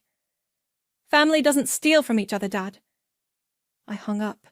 20 minutes later, Mom called. Chelsea Marie, how dare you hang up on your father? Don't middle name me, Mom. I'm 25, not 5. You're acting like a child. We raised you better than this. You raised me to trust family. Look how that worked out. We made mistakes, but that doesn't mean you abandon us when we need you most. Like you abandoned me. We never abandoned you. We tried to protect you from making poor financial decisions. I looked around my penthouse apartment, the one I'd moved into last month after my business hit $75,000 a month. Floor-to-ceiling windows, marble countertops, a view of the city skyline. "How's that working out for you?" I asked. "Chelsea, please, your brother he's not handling this well. He's talking about bankruptcy, maybe worse. Maybe he should have thought about that before he bought a boat with my money." "It wasn't just the boat. The business needed capital, and we thought—" "You thought you could steal from me, and I'd never be successful enough to call you on it." The line went quiet. "We saw your interview," Mom said finally. "On that business podcast, you mentioned starting over after family betrayal." "I didn't mention names." "People figured it out. Your cousin Sarah called asking if it was true." "Good. Let them be embarrassed." "I'll meet with you," I said. "Once, this weekend." "Oh, thank you, sweetheart. We can come to you or—" "No, I'll come there, to the house you're about to lose." Saturday morning, I drove my new Tesla through my old neighborhood. The houses looked smaller than I remembered, shabbier. I parked in the driveway behind Dad's 15-year-old sedan. The front door opened before I could knock. Mom stood there in a faded sweater, looking older than her 52 years. "Chelsea, you look—" She paused, taking in my designer clothes, my professional styling. "You look successful." "I am successful." Dad appeared behind her, and I barely recognized him. Grey hair, deep lines around his eyes, shoulders slumped like he was carrying the weight of the world. "Come in," he said. "Please." The house felt different. Emptier. I noticed missing furniture, bare spots on the walls where paintings used to hang. "You've been selling things," I observed. "Whatever we could," Mom admitted. Connor emerged from the kitchen, and I had to work to keep my expression neutral. My brother looked terrible, unshaven, hollow-eyed, wearing clothes that hung loose on his frame. "Hey, sis," he said, attempting his old, charming smile. It fell flat. "Connor!" We sat in the living room where they'd once lectured me about financial responsibility. The irony wasn't lost on me. "So," I said, crossing my legs, 400,000. Dad nodded miserably. "Tell me exactly how you spent my inheritance." "Chelsea, does it matter now?" Mom asked. "It matters to me." Connor cleared his throat. 50,000 went to the boat, another 100 to the business startup costs. The rest— He gestured vaguely. "The rest what?" "Living expenses. Mom's medical bills from her surgery. Dad's retirement fund was wiped out in the market crash, so we used some to cover that gap." "And the rest?" Nobody answered. I pulled out my phone and opened my banking app, turned the screen so they could see it. Their eyes widened. 2.8 million, I said calmly. "That's what I'm worth now. Built from nothing after you left me with $87. "Chelsea," Dad whispered. "We had no idea you were doing so well." "Of course you didn't. You never bothered to check." I stood up. "I'll think about it." "Think about what?" Mom asked desperately. "Whether family means anything to me anymore." I walked toward the door, then stopped. "By the way, I recorded this conversation, for legal purposes." Their faces went white. "I'll be in touch." I made them wait 2 weeks.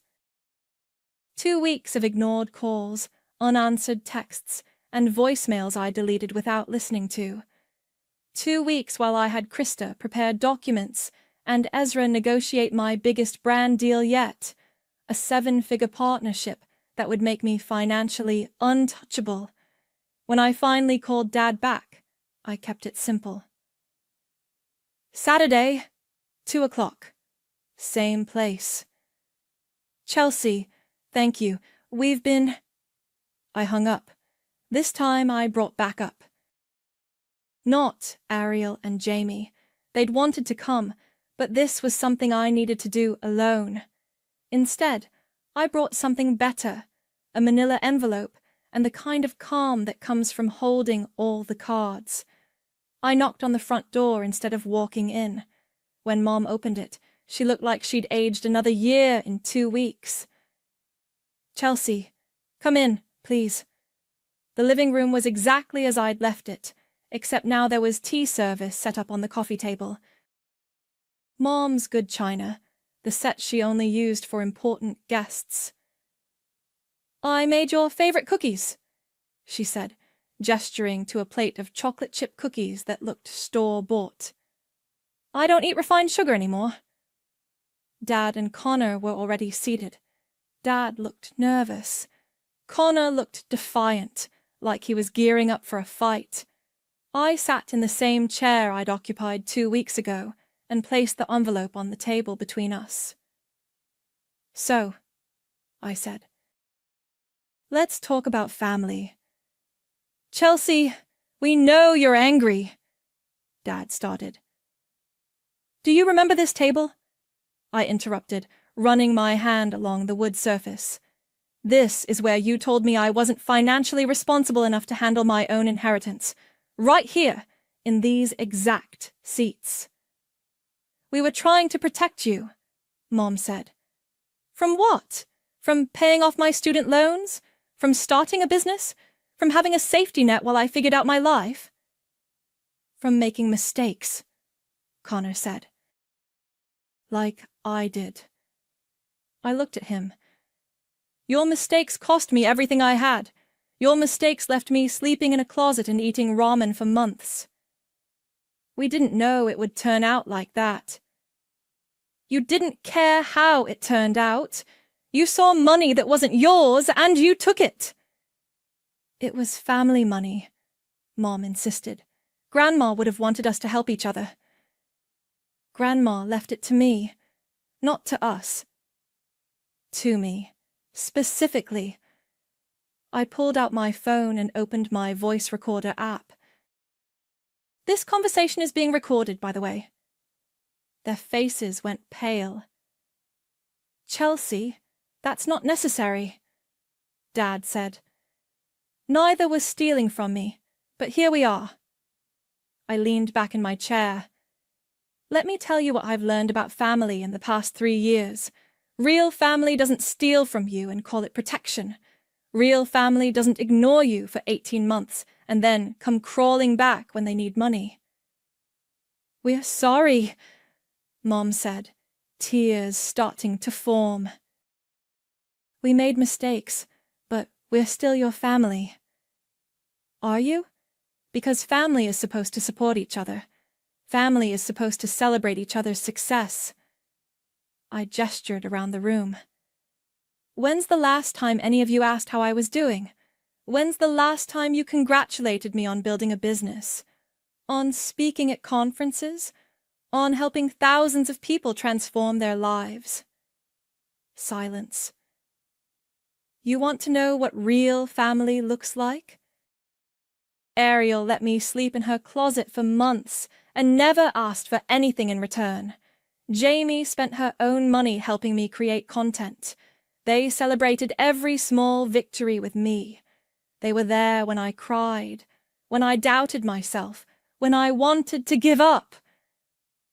"We would have been there too if you'd let us," Dad said quietly. "Would you?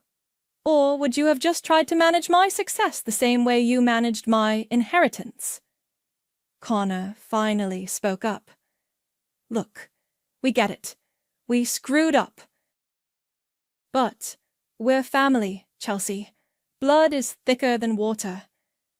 Actually, I said, picking up the envelope, the full quote is, "The blood of the covenant is thicker than the water of the womb." It means the bonds you choose are stronger than the ones you're born with. I opened the envelope and pulled out a single sheet of paper. This is a bill, I said, sliding it across the table. For $250,000, the exact amount you stole from me, plus interest. Plus damages for the opportunities I lost while I was rebuilding from nothing. Dad picked up the paper with shaking hands. Chelsea, we don't have this kind of money. I know. You spent it, remember? So, what are you saying? Mom asked. I'm saying you have 90 days to figure it out. Sell the house, liquidate your retirement, get second jobs, do whatever you have to do. And if we can't, Connor asked, then I'll see you in court. And unlike you, I can afford good lawyers. Mom started crying. Chelsea, please, we're your parents. My parents wouldn't have stolen from me. I stood up. 90 days. Wait, Dad called as I headed for the door. What if we can't pay at all? What if we can only manage part of it? I stopped and turned around. Then you'll learn what it feels like to start over with nothing, just like I did. Chelsea, Mom sobbed, we love you. Love doesn't steal. Love doesn't lie. Love doesn't abandon. I walked to the door, then paused. Oh, and Mom, next time you want to protect someone from their own money, maybe make sure you're not the one who needs protecting. I made it exactly 3 steps past the front door before all hell broke loose behind me. Are you kidding me right now? Connor's voice exploded from inside the house. She's actually going to destroy us over this? I stopped walking, but didn't turn around. Connor, calm down, Dad's voice, strained and desperate. Calm down. She just handed us a death sentence. We don't have that kind of money, and she knows it. The front door slammed open. I turned to see Connor storming after me, his face red with rage. You selfish bitch, he spat. You're really going to ruin your own family. Connor! Mom's horrified voice from the doorway. No, I'm done pretending this is okay. He got in my face, close enough that I could smell the alcohol on his breath. You think you're so much better than us now with your fancy car and your penthouse? You think money makes you special? I think earning money makes me different from people who steal it, I said calmly. We didn't steal anything. We invested in family. You invested in a boat, and designer handbags, and whatever else you wanted while I was eating ramen and sleeping on floors. That was your choice. You could have stayed home. And let you steal more from me. No thanks. Dad appeared behind Connor, trying to pull him back. Son, this isn't helping. Nothing's going to help. Connor shoved Dad's hands away. She's going to take the house. She's going to destroy us. And for what? Money she didn't even earn. I didn't earn it. My voice went dangerously quiet. I didn't earn the inheritance Grandma left me? The inheritance you spent on your failed business and your toys? You know what I mean. No, I don't. Explain it to me. You got lucky with your little fitness thing. You're not some business genius. You just got lucky that people are stupid enough to pay for workout videos. I pulled out my phone and held it up, still recording. Say that again, for the record. Put that thing away, Mom pleaded, finally reaching us. Please, Both of you, just stop. Oh, I'm not stopping anything, I said. I'm finishing what they started 3 years ago. We were trying to help you. Mom's voice cracked. You thought I was too stupid to handle my own money. You thought I'd waste it, so you decided to waste it for me. It wasn't like that. Then what was it like, Mom? Explain to me how stealing from your daughter was an act of love. She opened her mouth, then closed it. No answer. That's what I thought. Connor stepped closer again. You want to know the truth? Fine. We spent your money because we knew you'd never amount to anything. We knew you'd blow it on stupid dreams and end up broke anyway. At least we got some use out of it. The words hit like a physical blow. Dad and Mom both gasped. Connor, no, Dad whispered. But Connor wasn't done. You were always the screw-up, Chelsea. Bad grades, no direction, no real plans. We were doing you a favor by taking that burden off your hands. I stared at him. At this man who used to be my big brother, who used to protect me from bullies at school. Who was now the biggest bully of all. Thank you, I said quietly. What? Thank you for finally being honest. I held up my phone. Every word of that is recorded, including the part where you admitted you stole my money because you thought I was worthless. The color drained from his face. Chelsea, he didn't mean... Mom started. He meant every word, and now I have proof. I walked to my car and opened the door. Behind me, I could hear them arguing, voices rising and falling in panic. Chelsea, wait! Dad called. Please, let's talk about this rationally. I turned around one last time. They stood there in their driveway, Mom crying, Dad pleading, Connor realizing he'd just destroyed any chance they had of mercy. 90 days, I repeated. Then I reached into my car and pulled out the envelope. Actually, you know what? I tore it in half, then in half again. What are you doing? Mom asked. I don't want your money, I said, letting the pieces fall to the ground. I don't need your money. I just needed you to know that I could take it if I wanted to. So, we're okay? Dad asked hopefully. No, we're done. I got in my car. Don't contact me again, any of you. Chelsea! Mom ran toward the car. You can't just leave like this. We're your family. I rolled down the window. My family is the people who believed in me when I had nothing. You're just the people who made sure I had nothing to begin with. I drove away without looking back. My phone rang immediately. Ariel. How did it go? It's over, I said. Good over or bad over? I thought about Connor's words, about the hatred in his eyes, about the way they'd all looked at me like I was the villain in their story. Free over, I said finally, and for the first time in 3 years, I meant it. The podcast studio was smaller than I expected, but the host's energy filled the space completely. So, Chelsea? She said, leaning forward with genuine curiosity. You've built this incredible empire, but your origin story is pretty dark. Tell us about starting over. I adjusted my headphones and looked at the red recording light. Starting over isn't just about losing everything. It's about discovering who you are when everything familiar gets stripped away. You've mentioned family betrayal in previous interviews. That must have been devastating. It was. But it was also clarifying. I paused, choosing my words carefully.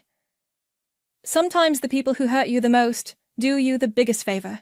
They force you to find out what you're really made of. And what are you made of? Spite, apparently. I laughed, and she laughed with me. But also determination, and the realization that family isn't about blood, it's about who shows up when you need them most. After the recording, I drove to my new place. Not a penthouse this time, but a converted warehouse with exposed brick walls, a full gym, and a professional podcast studio. The kind of space I'd dreamed about when I was sleeping in Ariel's closet. Jamie was waiting in the kitchen, editing photos on her laptop. "How'd the interview go?" she asked without looking up. "Good. Really good. She asked about the scholarship?" "The Margaret Foundation." I nodded. The scholarship program I'd started in Grandma's name was already helping its first group of recipients, women over 20 who needed financial support to restart their lives after major setbacks. "Speaking of which," Jamie said, turning her laptop toward me, "look at this application." I read the screen. A woman named Sarah, 28, recently divorced, trying to start a catering business after her ex-husband emptied their joint accounts. "She reminds me of someone," Jamie said meaningfully. "Approved," I said immediately. Ariel walked in from the gym, towel around her neck, sweaty and grinning. Guess what just happened? "You finally beat your deadlift record?" "Better. I got a job offer from that tech startup in Seattle. Senior developer position, 6 figures. I hugged her, genuinely thrilled. "That's amazing. When do you start?" "That's the thing. I turned it down." "What?" "Why?" "Because I'm not leaving my business partner hanging." She gestured around the space. "We're building something here. All of us." It was true. What had started as me sleeping in Ariel's closet had evolved into something bigger. Jamie's photography business was booming thanks to the network we'd built together. Ariel had developed apps for 3 other fitness influencers. And me? I was pulling in 6 figures monthly while helping people rebuild their lives. My phone buzzed. Text from an unknown number. "Hey sis, can we talk? Connor." I showed it to Jamie and Ariel. "Block him," they said in unison. "Already did." I deleted the message. Some bridges are meant to stay burned. "Any regrets?" Jamie asked. I thought about it, about the family dinners I'd never attend, about the nieces and nephews I might never meet, about the parents who'd raised me but never really knew me. "No," I said. "I chose the family I wanted instead of settling for the one I got." That evening, I was responding to messages from scholarship applicants when my doorbell rang. Through the security camera, I saw a delivery driver with a massive bouquet. The card read, "Congratulations on the Forbes feature. So proud of you. Mom." I handed the flowers to Jamie. "Put these in the guest bathroom." "That's cold," she said, but she was smiling. "That's boundaries." The Forbes article had come out that morning. From betrayal to empire, how one woman built a multi-million-dollar business after family theft. The journalist had been thorough, fact-checking everything, including the legal documents Krista had provided. My phone rang. Ezra. "Have you seen the response to the article?" he asked. "I've been avoiding social media today." "Don't. It's incredible. 3 major networks want to interview you. Netflix is interested in your story, and..." He paused dramatically. "Oprah's people called." "Oprah?" "Oprah." After I hung up, I sat in my home gym, the space where I'd filmed thousands of workouts, where I'd built my empire rep by rep, client by client. Ariel found me there an hour later. You okay? They said I'd never amount to anything, I said. They said I was the screw-up. And now, I looked around the space, at the wall covered with thank you notes from clients, at the vision board where I'd mapped out goals that seemed impossible 3 years ago, at the life I'd built from nothing. Now, I know they were wrong about everything except one thing. What's that? I did start over. I stood up and grabbed my water bottle. But I never promised to bring them with me. My phone buzzed with another notification, another interview request, another opportunity to tell my story and help other people find their own strength. I smiled and got back to work. The funeral director handed me a tissue I didn't need and whispered condolences I didn't want to hear. Grandma Eva lay in that polished casket, wearing lipstick she never would have chosen, too pink, too bright. She always said red was the only color worth putting on your lips. She looks peaceful, someone murmured behind me. Peaceful. Right. Eva spent her last 3 months fighting lung cancer like it was a personal insult. Nothing peaceful about watching someone you love disappear one labored breath at a time. My name is Sasha, and I was the only one who visited her every single day. Oh my God, this lighting is terrible for photos. Kaya's voice cut through the hushed funeral parlor like nails on glass. My younger sister stood near the back, adjusting her designer black dress while her phone captured the perfect grief-stricken selfie. 3 of her influencer friends flanked her, whispering about how authentic her mourning looked. I turned back to Eva's casket. She would have rolled her eyes so hard they'd have fallen out. Sasha, honey. Mom appeared at my elbow, her face puffy from crying. The service is about to start. You should sit with the family. I am family. You know what I mean. With your father and Kaya. I glanced toward the front row where Dad sat checking his phone, probably reviewing some business deal. Kaya had claimed the seat directly behind him, positioning herself perfectly for the photographer she'd somehow convinced the funeral home to allow. I'll sit where I am, thanks. Mom's mouth tightened, but she didn't push. She never pushed when it came to me. That energy was reserved for making sure Kaya's every whim was satisfied. The service was everything Eva would have hated. Generic hymns she never sang, a pastor who mispronounced her name twice, and a eulogy from Dad that made it sound like he'd actually spent time with her in the last decade. Eva was a pillar of strength for our family, he said, his voice carrying that practiced tone he used for client presentations.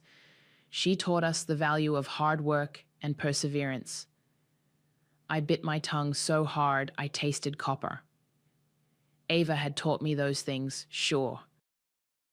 But she'd also taught me how to make tamales from scratch, how to spot a liar from across a room, and how to stand up for myself when everyone else wanted me to sit down and shut up. She was especially proud of Kaya's success, Dad continued, gesturing toward my sister, who dabbed at her eyes with a tissue while maintaining perfect posture for the cameras.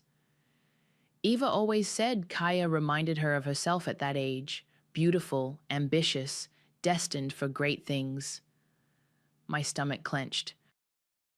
Eva had never said that. Not once.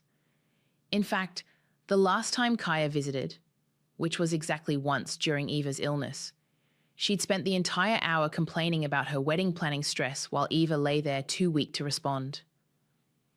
After the burial, people gathered at our parents' house for the reception. I helped Mum set out the food Eva had specifically requested in her final weeks. Her famous salsa verde, homemade tortillas, and tres leches cake. Comfort food that actually brought comfort. This spread is gorgeous, Kaya announced, immediately posing with a plate she had no intention of eating. So authentic and rustic. My followers are going to love this. Your followers? I stared at her. Eva's dead, Kaya. This isn't content. Oh, come on. She would have wanted her recipes shared with the world. It's like honoring her memory or whatever. I walked away before I said something that would end up in her next Instagram story. 3 weeks later, I was editing a manuscript about corporate fraud when the mail arrived. Bills, junk, and a thick envelope from First National Bank addressed to Eva's granddaughter, Sasha. My hands shook as I opened it. The letter was brief and professional. Eva had maintained a savings account that had been overlooked during the initial estate processing. According to her will, the entire balance, $12,000, was designated specifically for me. I read it 3 times before the words sank in. $12,000. Enough to finally fix my car, maybe even take that writing workshop I'd been dreaming about. Eva had left this for me. Just me. But I'd never received it. I grabbed my phone and called Dad immediately. "Oh, that," he said when I explained. His tone was casual, like I was asking about the weather. "Yeah, we took care of that months ago." "Took care of it how?" "The money went to Kaya." "For the wedding and now the new condo. She needed it more than you did." The phone felt slippery in my grip. It was left to me, in Eva's will. "Sasha, be realistic. That money did more good with Kaya than it ever could with you. She's building something, a brand, a future. You would have just spent it on rent or groceries." The line went quiet except for the sound of my heart hammering against my ribs. "Besides," Dad continued, "Eva would have wanted what's best for the family. And what's best is supporting Kaya's success." He hung up. I sat there staring at the bank letter, Eva's careful instructions typed in black and white. She'd wanted me to have this money. She'd trusted me with it. And they'd stolen it. I called Serenity before I could talk myself out of it. "They what?" Her voice shot up 3 octaves. "Sasha, tell me you're not just going to let this slide." "I don't know what to do." I paced around my tiny apartment, the bank letter crumpled in my free hand. Dad made it sound like I'm being selfish for even wanting it. Selfish? It's your money, from your grandmother's will. I heard her slam something down, probably her coffee mug. "Don't you dare let them gaslight you into thinking this is okay." But what if he's right? What if Eva would have wanted... Stop. Right there, Serenity's voice went deadly serious. Eva left that money to you specifically, not to the family, not to whoever needs it most, to you. There's a reason for that. She was right. Eva had been sharp as a tack until the very end. Every decision she made was deliberate. "I need proof," I said. "Real proof of what happened. Then let's get it." The next morning, I drove to the courthouse and requested copies of Eva's will and estate documents. The clerk, a tired-looking woman with kind eyes, handed me a thick folder. "Probate records are public," she said, "but if you're family, you should have received copies of all this already." "Should have," I muttered. I spread the documents across my kitchen table. Eva's will was crystal clear, $12,000 from her savings account, designated specifically for my granddaughter Sasha Rogers, who has shown me more love and loyalty than I ever deserved. My throat tightened reading those words. But there was more. Attached to the will was a consent form, allegedly signed by me agreeing to redirect the inheritance to Kaya for family harmony and mutual benefit. I stared at the signature. It looked like mine, but something was off. The loops were too perfect, the slant too consistent. I never signed anything like this. My phone buzzed. A text from Kaya. "Coming over in 20. Need to borrow your good camera for content." Perfect timing. She breezed through my door 20 minutes later, wearing athleisure that probably cost more than my rent. Her engagement ring caught the light as she gestured wildly about her latest sponsored post.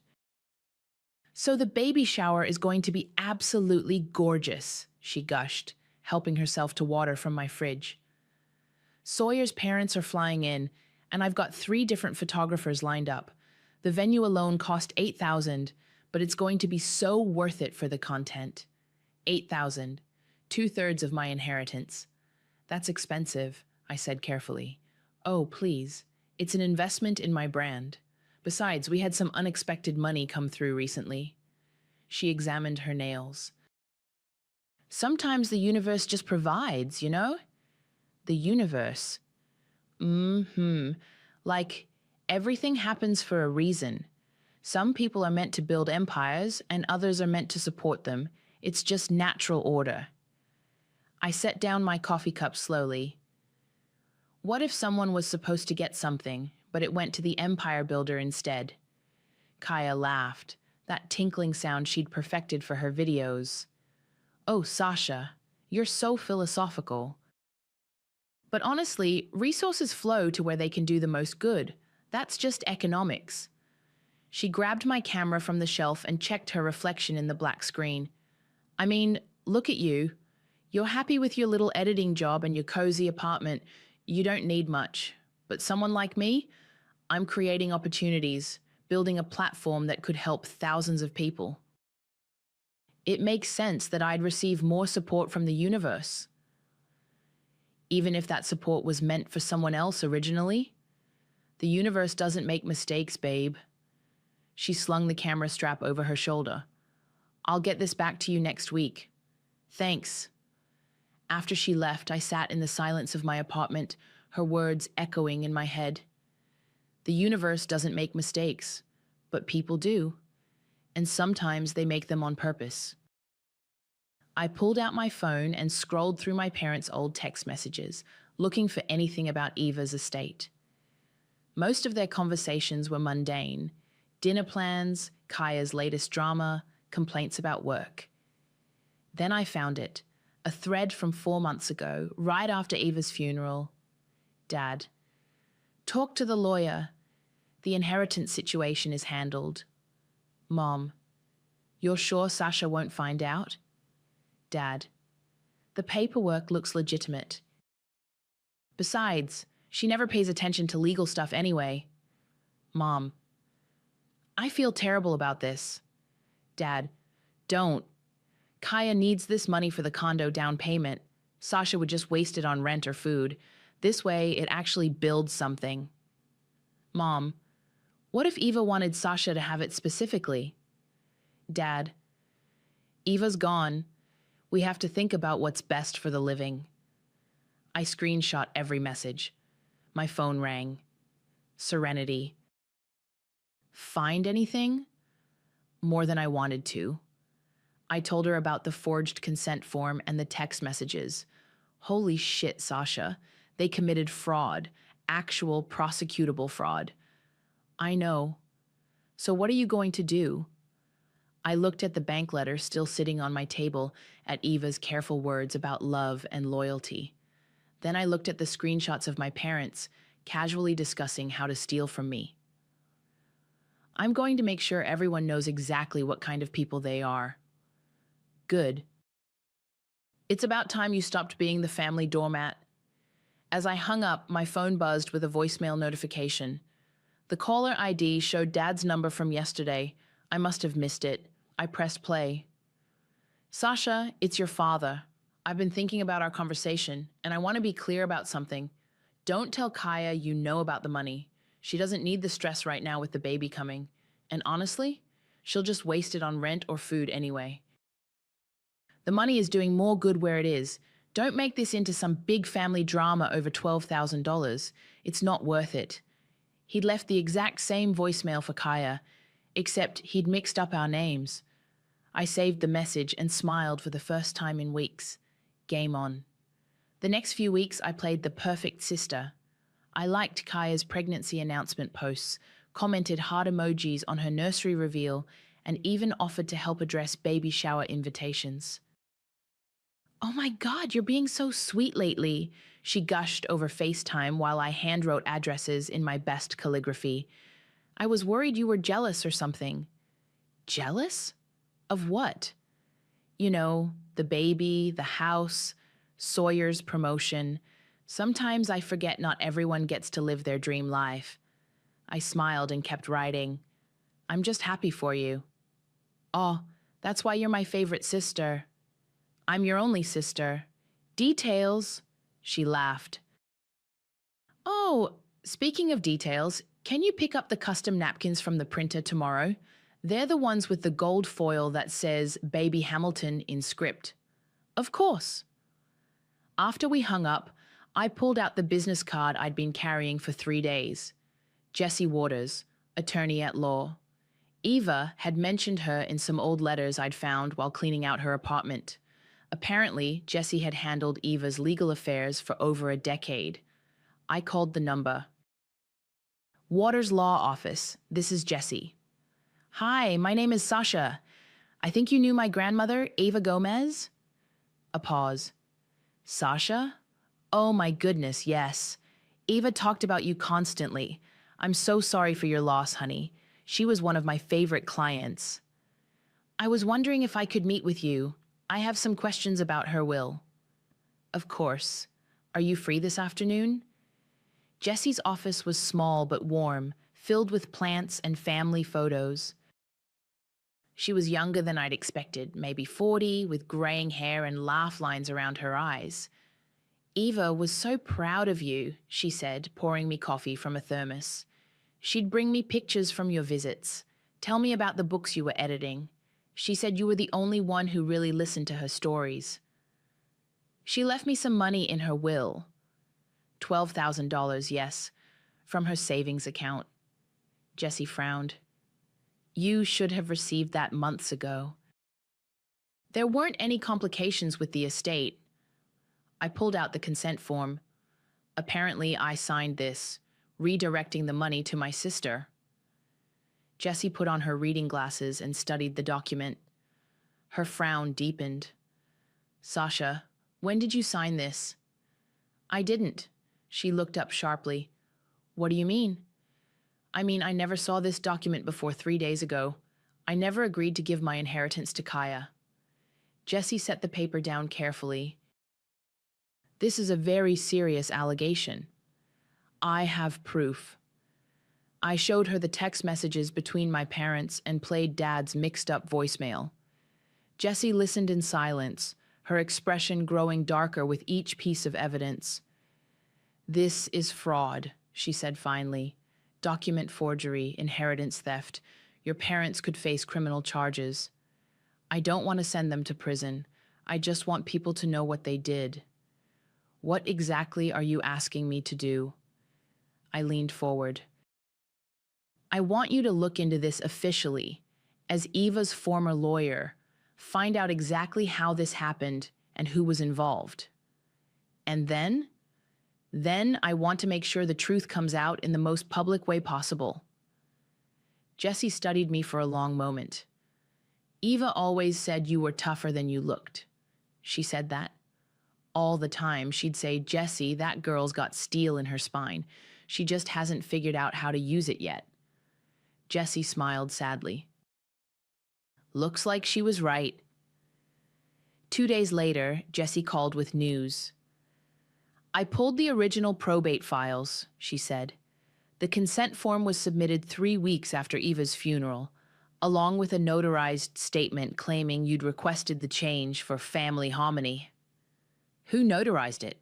Someone named Marcus Webb. I looked him up. He's a mobile notary who works a lot of real estate deals. Guess who he's done work for recently? My stomach dropped. Sawyer. Bingo.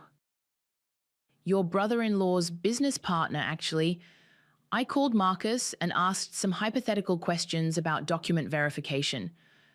Turns out he's not very careful about checking IDs when the client is a referral from a trusted source. So they forged my signature and had Sawyer's friend notarize it without me being there. That's what it looks like. I also found something else interesting. The original will had a clause Eva added just 2 months before she died. She specifically stated that if anyone contested your inheritance or tried to redirect it, the entire estate would go to charity instead. I sat down hard. She knew. She suspected someone might try to interfere. Eva was sharp, Sasha. She saw how your family treated you. What does this mean legally? It means your parents didn't just steal from you. They potentially invalidated Kaya's legitimate inheritance too. If we pursue this, your sister could lose everything she did receive legally. I thought about Kaya's new condo, her designer nursery, her perfect Instagram life built on stolen money. How do we prove the signature was forged? I know a handwriting expert who can analyze it, but Sasha, once we start this process, there's no going back. Your family will know you're coming for them. Good. I want them to know. Jessie pulled out a legal pad. Tell me exactly what you want to happen. I want them exposed, publicly. I want everyone who thinks Kaya is this perfect golden child to know she's a fraud. I want my parents to face consequences for treating me like I don't matter. When? I smiled, thinking about the gold foil napkins sitting in my car. Kaya's baby shower is in 2 weeks. 50 guests, professional photographers, live streaming for her followers. Jessie raised an eyebrow. You want to do this at her baby shower? I want to do it exactly when she thinks she's most untouchable. Jessie paused, then grinned. Eva would have loved this plan. You think so? Honey, she spent her whole life watching your family walk all over you. She'd be cheering from the afterlife. I left Jessie's office with a plan and a timeline. 2 weeks to gather everything we needed. 2 weeks for Kaya to keep posting about her perfect life. 2 weeks until everyone found out what that perfect life was really built on. I decided to give Mom one last chance. She was in the kitchen when I arrived, stress baking cookies for Kaya's gender reveal party. Flour dusted her apron and worry lines creased her forehead. Sasha, perfect timing. Can you help me with these? She gestured at trays of sugar cookies shaped like baby bottles and rattles. Mom, we need to talk. Can it wait? I have 3 dozen cookies to decorate and the party's tomorrow. It's about Eva's will. Her hands stilled on the piping bag. Pink frosting dripped onto the counter. What about it? I pulled out the bank letter and set it on the flour-dusted counter. I know about the $12,000. Mom's face went white. She set down the piping bag with shaking hands. Sasha, I can explain. You forged my signature. We didn't forge anything. We handled it the way Eva would have wanted. Eva left that money to me specifically. Not to the family, to me. Mom sank into a kitchen chair. Your father said it would be better this way. Kaya needed the down payment for the condo, and you're so practical with money. You thought I wouldn't notice? We thought you'd understand. Tears started flowing down her cheeks. Kaya's marriage depends on maintaining a certain image. Sawyer's family has expectations. If they can't keep up appearances... So you stole from me to fund her Instagram life? It's not stealing, it's family. We share resources, we help each other. When has this family ever helped me? The words came out louder than I intended. When have any of you ever put my needs first? Mom flinched. That's not fair. Isn't it? Name one time. One single time when you chose me over Kaya. She opened her mouth, then closed it. The silence stretched between us. I didn't think so. I picked up the bank letter. I want you to know that I'm going to fix this, publicly. Sasha, please think about what this will do to the family, to Kaya's reputation. She's pregnant. She's vulnerable. She's a thief. Don't say that. What would you call it, Mom? Taking money that doesn't belong to you. Mom grabbed my arm. I'm begging you. Don't do this. Not now. Not when she's about to have a baby. Can't you wait? Can't you just... Let it go? I stared at her desperate face. at the tears streaming down her cheeks. For a moment, I almost wavered. Then I remembered Ava's voice. "You're the one who won't wear masks, Miha. That's your curse and your power." "No," I said quietly. "I can't let it go." The gender reveal party was held at Kaya's new condo, the one bought with my inheritance money. The living room was decorated in pink and blue, with a balloon arch that probably cost more than my monthly grocery budget. I arrived with a gift bag and a smile, playing the supportive sister role perfectly. "Sasha!" Kaya rushed over in a flowing maternity dress. "You look so cute. I love that you're finally making an effort with your appearance." "Thanks. The place looks amazing." "Right? Sawyer's parents are so impressed. His mom keeps asking about the decorator." She lowered her voice conspiratorially. "I didn't tell her I did it all myself with YouTube tutorials. Let her think we hired someone expensive." Sawyer appeared at her elbow, looking stressed. "Babe, your dad's been asking about the mortgage paperwork again. He wants to know why the down payment came from a different account than we discussed." Kaya's smile tightened. "I told you it was a gift from Eva's estate. Family money. But I thought Eva left everything to—" "It's complicated," Kaya cut him off. "Family finances always are." I watched this exchange with interest. Sawyer didn't know the truth either. The party continued with the usual gender reveal theatrics. Pink confetti exploded from a black balloon, revealing they were having a girl. Kaya cried photogenic tears while Sawyer spun her around. Their photographer captured every moment. "A princess," Dad announced, raising his champagne glass. "Just like her mama." Everyone toasted. I smiled and sipped my sparkling cider, mentally cataloguing every face in the room. Sawyer's business partners, Kaya's influencer friends, family members who'd known Eva for decades. All of them would be at the baby shower. After the party, I sat in my car outside the condo building, watching the lights in their windows. Kaya was probably already editing photos for Instagram, crafting the perfect caption about their blessed announcement. My phone buzzed, a text from Serenity. "How did it go?" "Still ready to burn it all down?" I typed back. "More ready than ever." Another text came in, this one from an unknown number. "Hi Sasha, this is Jessie. The handwriting analysis came back. It's definitely not your signature. We have everything we need." I stared at the message, then looked back up at Kaya's condo. Their silhouettes moved behind the curtains, the perfect couple in their perfect home, built on lies. My phone buzzed again. This time it was an email notification. A formal invitation to Kaya's baby shower, complete with gold embossing and elegant script. "You're invited to celebrate Princess Kaya and brand baby Hamilton. Join us for an afternoon of luxury, love, and Instagram-worthy moments. Professional photography and live streaming included. Brand baby Hamilton." She was already monetizing her unborn child. I forwarded the invitation to Jessie with a simple message, "Target acquired." Her response came back immediately, "Game time." "I'll see you there." I started my car and drove home, already planning what I'd wear to my sister's public downfall. Ava always said red was the only color worth putting on your lips. Maybe it was time to wear some red.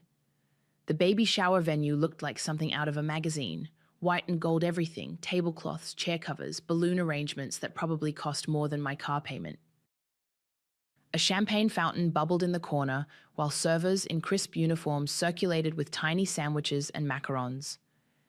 I stood in the doorway wearing the navy blue dress Eva had given me for my birthday 2 years ago. She'd said it brought out my eyes and made me look formidable. Today felt like the right day to be formidable. "Sasha!" Kaya glided over in a flowing white maternity gown that screamed, "I'm the main character." "You made it! And you look nice." "Thanks." "This place is incredible." "I know, right? The event planner said it's the same venue where that reality TV star had her baby shower last month." She gestured around the room.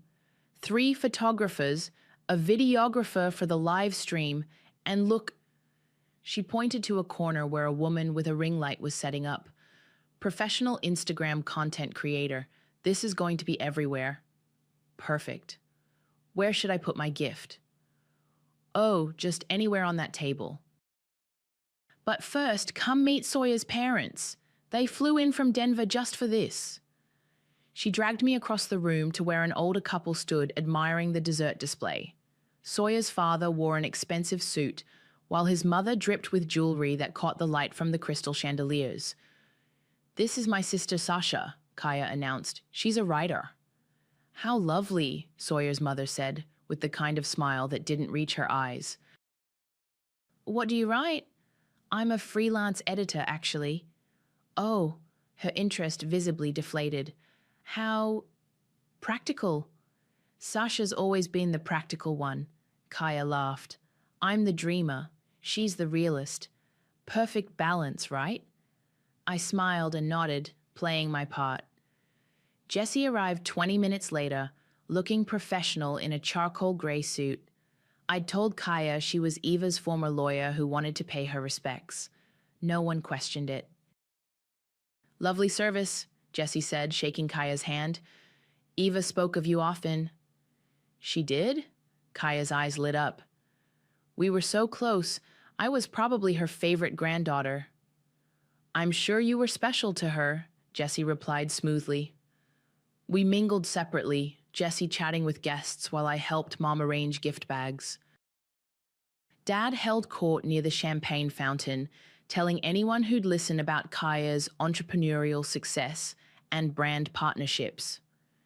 "She's got over 50,000 followers now," he bragged to Sawyer's business partner. "Companies are lining up to sponsor her content. This baby's going to be born into influence." The photographer called for attention. "Ladies and gentlemen, we're about to start the gift opening ceremony. Please gather around our beautiful mama-to-be." Kaya settled into an ornate white chair that looked more like a throne. Gifts surrounded her in perfectly arranged piles: designer baby clothes, luxury strollers, a crib that probably cost more than most people's cars. She opened each present with practiced grace, holding up items for the cameras and gushing about how perfect and blessed everything was. The Instagram content creator live-streamed the whole thing, reading comments from viewers. "Oh my gosh, you guys are so sweet," Kaya addressed the camera. "Someone just said this is the most elegant baby shower they've ever seen. You're making me cry happy tears." I checked my phone. The live stream had over 2,000 viewers and climbing. "This next gift is from Grandma Eva's estate," Mom announced, handing Kaya an elegantly wrapped box. Something special she would have wanted the baby to have. Kaya opened it to reveal a delicate silver bracelet. "Oh, this is gorgeous." Eva always had such beautiful jewelry. "She left it specifically for your daughter," Dad added, along with some other family heirlooms. I felt Jessie's eyes on me from across the room. We both knew Eva had left no such instructions. The gift opening continued for another 20 minutes. Designer clothes, expensive toys, a baby monitor that connected to your phone. Everything documented, everything perfect for content. Finally, Kaya opened the last gift, a silver picture frame from Sawyer's parents. "For baby's first photo," his mother said. "We can't wait to meet our granddaughter." "She's going to be so spoiled," Kaya laughed, posing with the frame. "This little princess is already living her best life."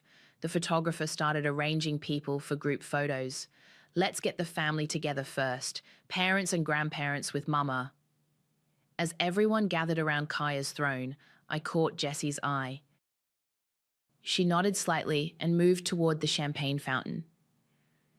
"Before we take photos," Jessie said, her voice carrying clearly across the room, "I have some estate matters regarding Eva Gomez that need to be addressed." The room quieted.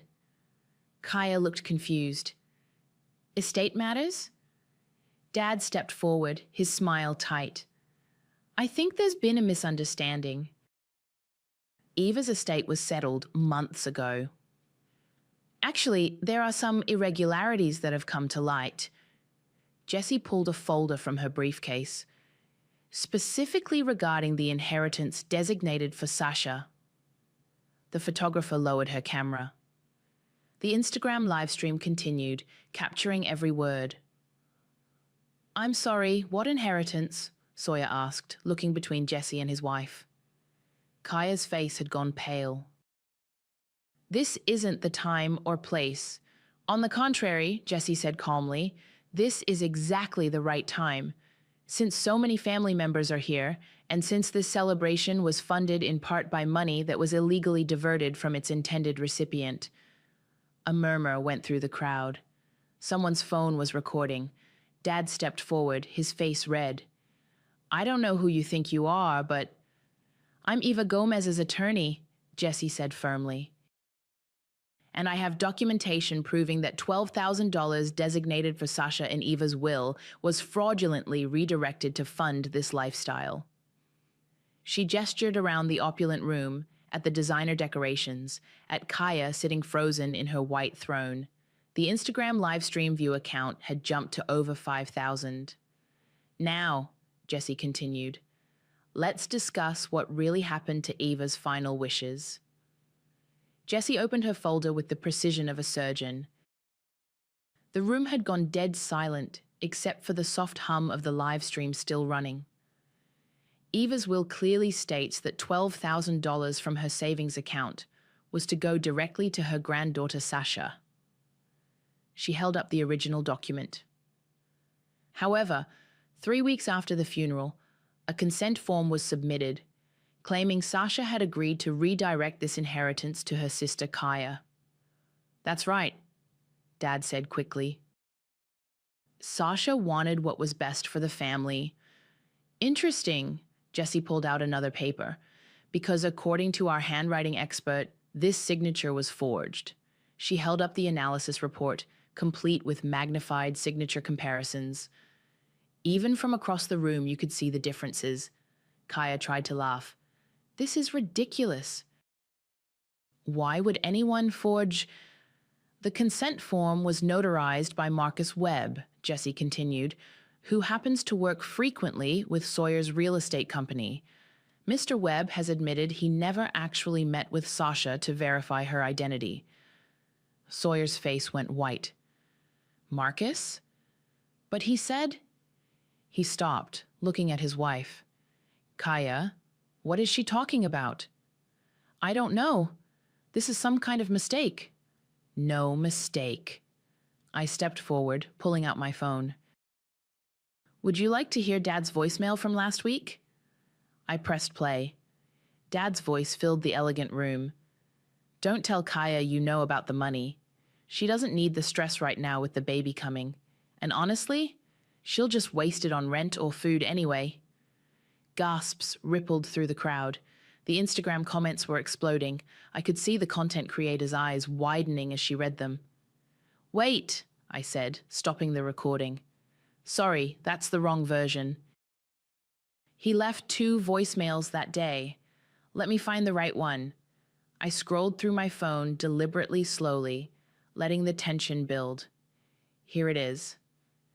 I pressed play again, the same message, but this time, "Don't tell Sasha you know about the money. She doesn't need the stress right now with the baby coming. And honestly, she'll just waste it on rent or food anyway." The room erupted. Sawyer stared at his wife in horror. "You knew about this? It's not what it sounds like." "She'll waste it on rent or food," I repeated, my voice carrying over the chaos. "That's what my father thinks of me. That's what they all think.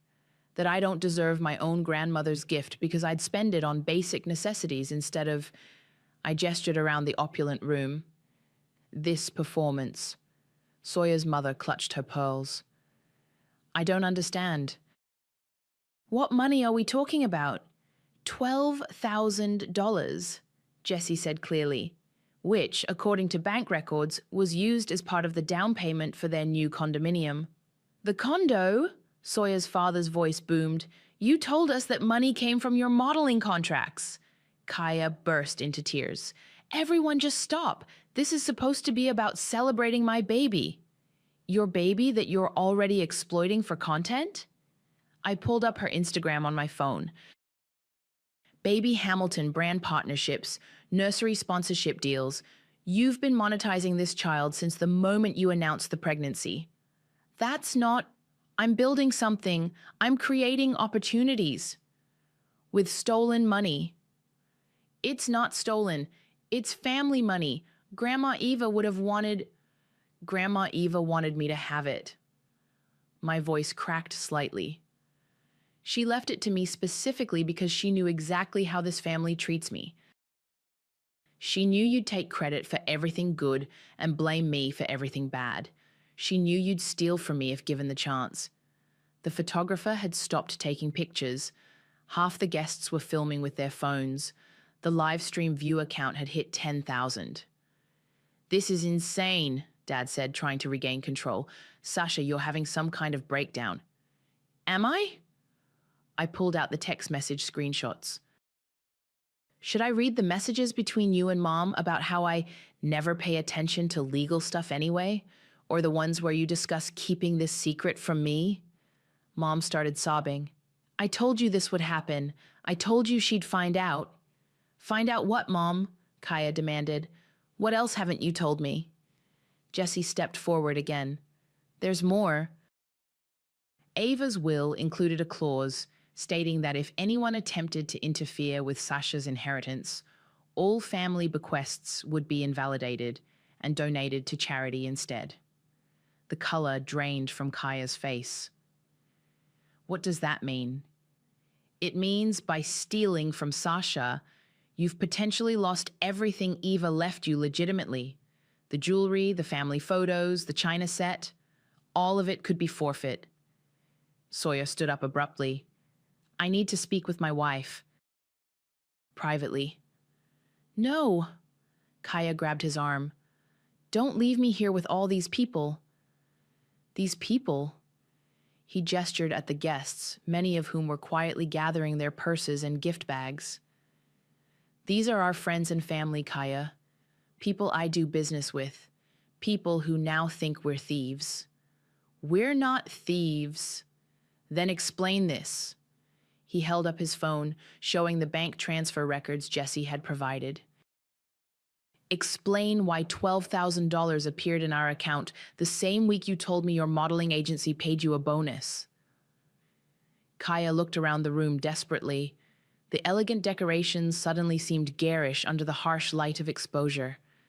The live stream was still running, broadcasting her meltdown to thousands of strangers. Sasha, she whispered, please, I'm pregnant. I'm your sister. Can't we work this out privately? I looked at her sitting in that white throne, surrounded by gifts bought with sympathy and stolen money, and felt something cold settle in my chest. You had months to work this out privately. You chose to lie instead. But the baby will grow up knowing her mother is a fraud. Kaya let out a wail that echoed through the suddenly half-empty room. Several more guests quietly slipped out the back exit. Sawyer pulled out his phone. I'm calling my lawyer. And my accountant. We need to figure out how much of our life is built on lies.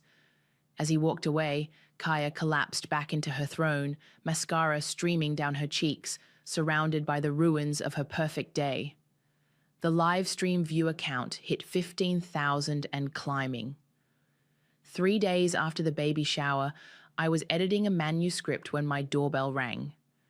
I opened it to find Mom standing there with red-rimmed eyes and a thick envelope in her hands.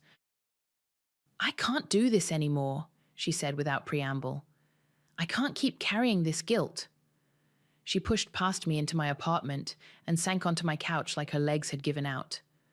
Mom, what? Read this. She thrust the envelope at me. It's from Eva. She gave it to me right before she died and made me promise to give it to you if anything ever happened to your inheritance. My hands shook as I opened the envelope.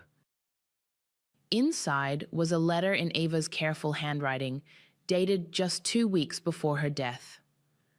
"My dearest Sasha," I read aloud, "if you're reading this, it means they took what I left for you. I'm not surprised. I've watched this family treat you like an afterthought your entire life, and I'm tired of staying quiet about it." Mum flinched but didn't interrupt. "I changed my will 6 times in the last year. First, I was going to split everything equally between you and Kaya. Then I watched how she treated you at Christmas, rolling her eyes every time you spoke, making jokes about your little editing job, acting like you were some kind of burden. Meanwhile, you were the only one who visited me in the hospital. You were the only one who remembered my birthday." My voice cracked. I had to stop reading. "Keep going," Mum whispered. "The final straw was when Kaya came to see me in March. She spent the entire visit talking about her wedding expenses and how stressed she was about money. Then she asked if I could help out with the costs. When I said I'd already given her parents money for the engagement party, she said, 'Well, Sasha doesn't need anything. She's happy being poor.'" I looked up at Mum. "She said that?" Mum nodded, tears streaming. "I was there. I should have said something, but you never do." I went back to the letter. "That's when I knew the 12,000 had to go to you specifically, not to the family, not to whoever needed it most, to you, because you're the one who loves without expecting anything back. You're the one who shows up. You're the one who deserves to be chosen for once." The letter continued for 2 more pages. Eva detailed every slight she'd witnessed, every time the family had overlooked me or dismissed my feelings. She'd been keeping track for years. "She knew," I said finally. "She knew exactly what you'd all do." "There's more." Mom pulled out another paper. "This is a copy of her original will from 2 years ago. She left Kaya $15,000 then." I scanned the document. "What happened to that money?" "Your father convinced Eva to give it to Kaya early for the wedding. He said it would mean more to her if Eva could see her enjoy it." "So Kaya got her inheritance twice." Mom nodded miserably. "And when Eva found out Kaya spent it all on the honeymoon and designer wedding dress instead of investing it like she'd promised, Eva was furious. That's when she changed everything to just you." I set the papers down carefully. "Why are you telling me this now?" "Because Sawyer left her." I blinked. "What?" "This morning, he moved out. His parents are threatening to cut them off financially.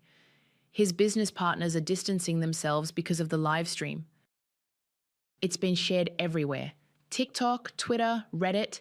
Someone even made it into a YouTube video that has 500,000 views. And you want me to feel sorry for her? I want you to understand what this has cost." Mom's voice broke. "Kaya's lost everything. Her marriage, her brand deals, her reputation. The baby's due in 3 months and she has no income, no support system. She has you and Dad. Your father's not speaking to her. He's furious that she made the family look bad. He's blaming her for the whole thing, saying she should have been more careful." I almost laughed. "Of course he is. It's never his fault. Sasha, I know we hurt you. I know we failed you in every possible way. But she's still your sister. She's still family." "Family." I picked up Ava's letter again. "You know what Ava wrote at the end of this? Real family doesn't steal from each other. Real family doesn't lie and manipulate and gaslight. Real family shows up.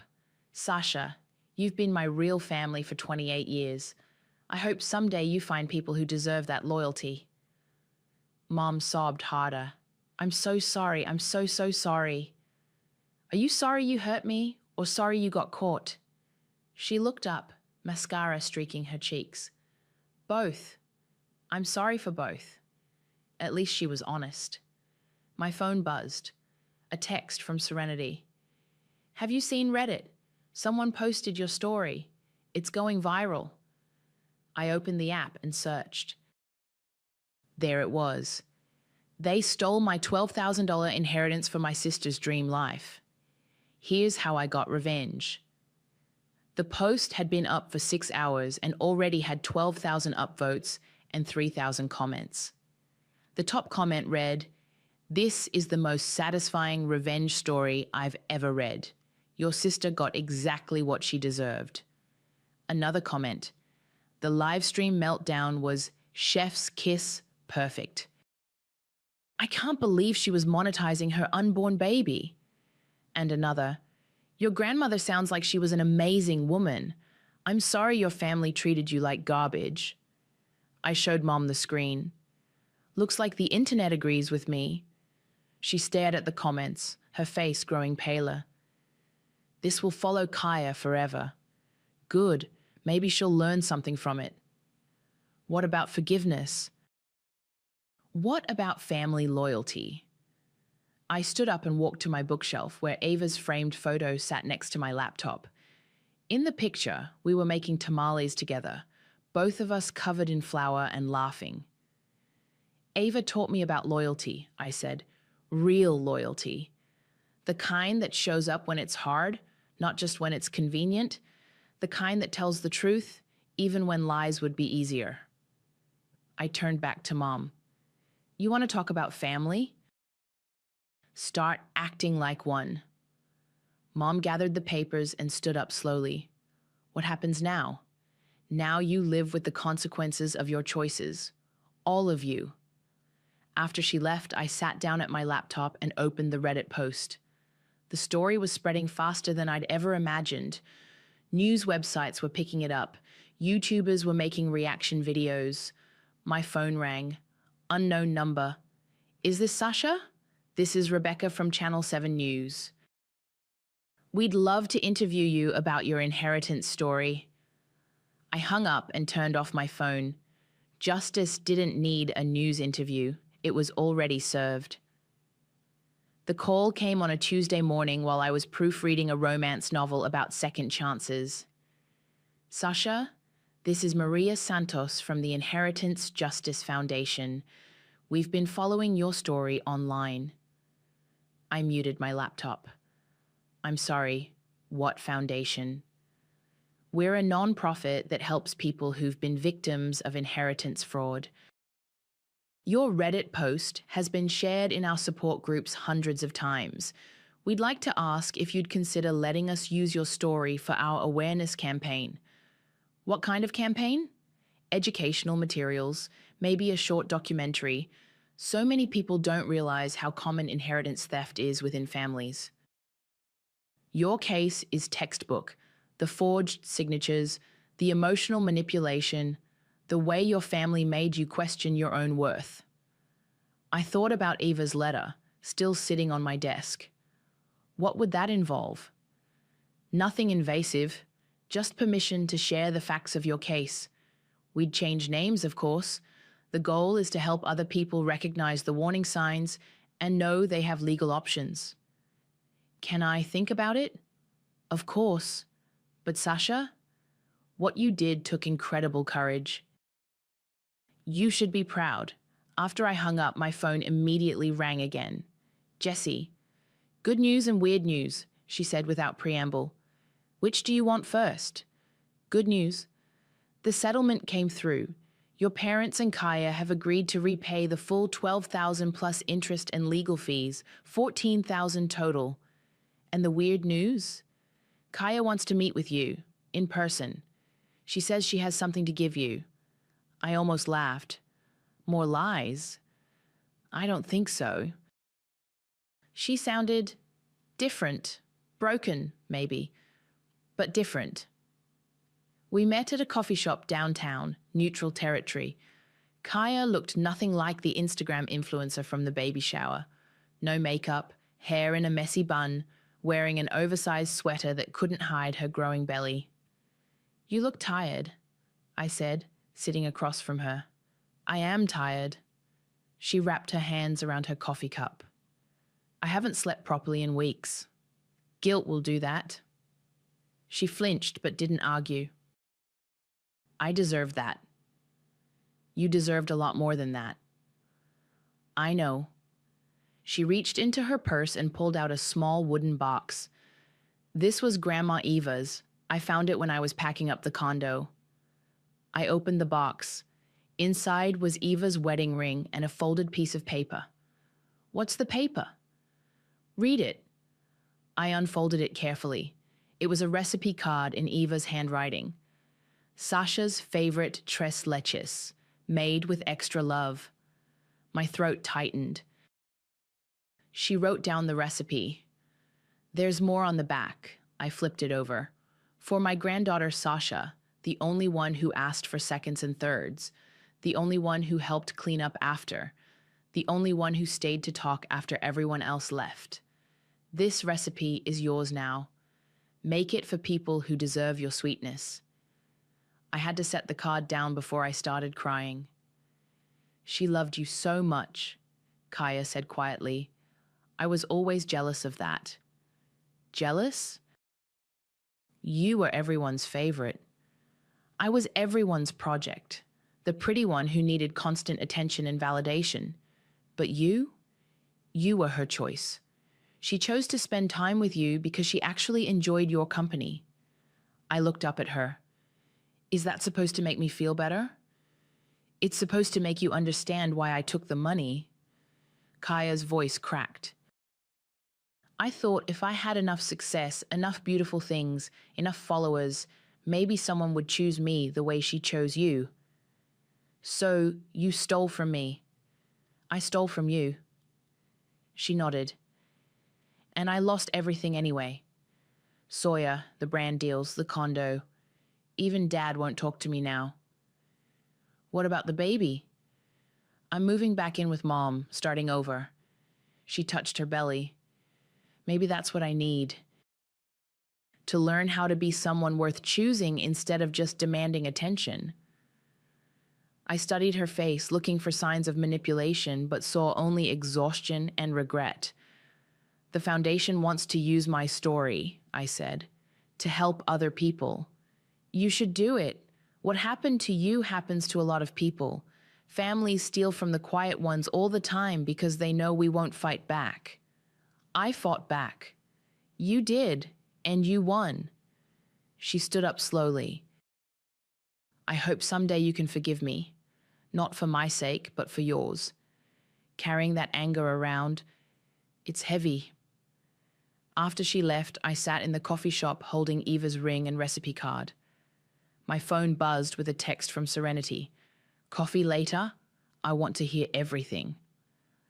Another text, this one from the foundation. Any thoughts on our proposal? I typed back, yes, let's help some people. That evening, I made Eva's tres leches cake for the first time since she died. I followed her recipe exactly, measuring each ingredient with the same care she'd taught me. When it was done, I cut myself a small piece and sat at my kitchen table with Eva's photo. Justice doesn't always arrive screaming, I said to her picture, raising my fork like a toast.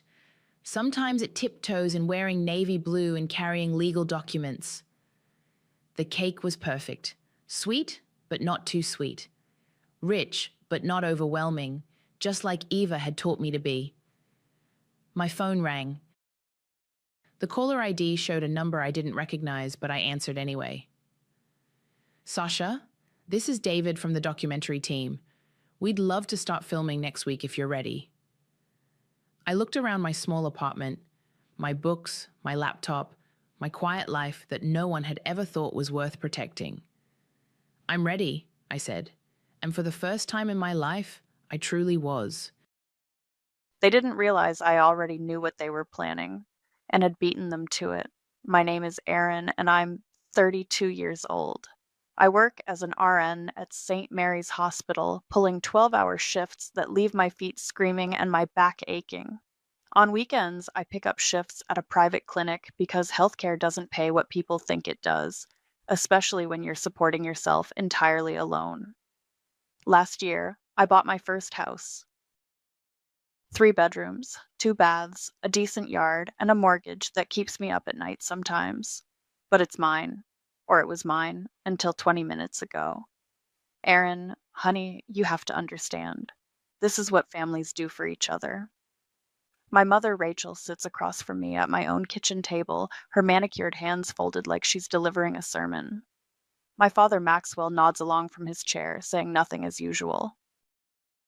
My sister, Brinley, bounces one of her twins on her hip, while the other one colors on my wall with what I really hope is washable marker.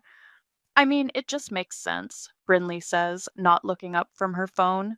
You don't really need all this space anyway. I take a sip of my coffee. It's gone cold. I don't need the space in the house I bought.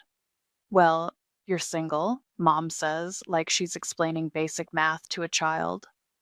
Brinley has the twins to think about. And with Braden between jobs right now? Braden's been between jobs for 8 months. Brinley's head snaps up. He's working on his music career. You wouldn't understand. I wouldn't understand. Right, because the working 60 hours a week to pay for a house apparently requires less understanding than whatever Braden does in my sister's apartment all day while she works at the boutique. The point is, Mom continues, Brinley needs stability for the children.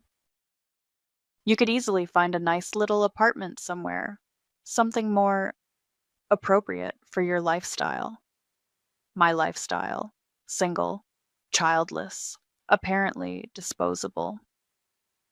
We've already looked at a few places for you. Dad finally speaks up, pulling out his phone. There's a studio downtown that would be perfect, very modern. A studio. For the woman who spent 3 years saving for a down payment while they took family vacations, I couldn't afford to join. And the best part, Brinley adds, grinning like she's doing me a favor, is that you won't have to worry about maintenance or yard work anymore. You can just focus on whatever it is you do. Whatever it is I do. Like keeping people alive for a living is some kind of hobby. This is really what's best for everyone, Mom says. The twins need space to grow, and you'll have so much less responsibility. Think of it as a fresh start. A fresh start. In a studio apartment. While my sister moves into the house I've been paying for.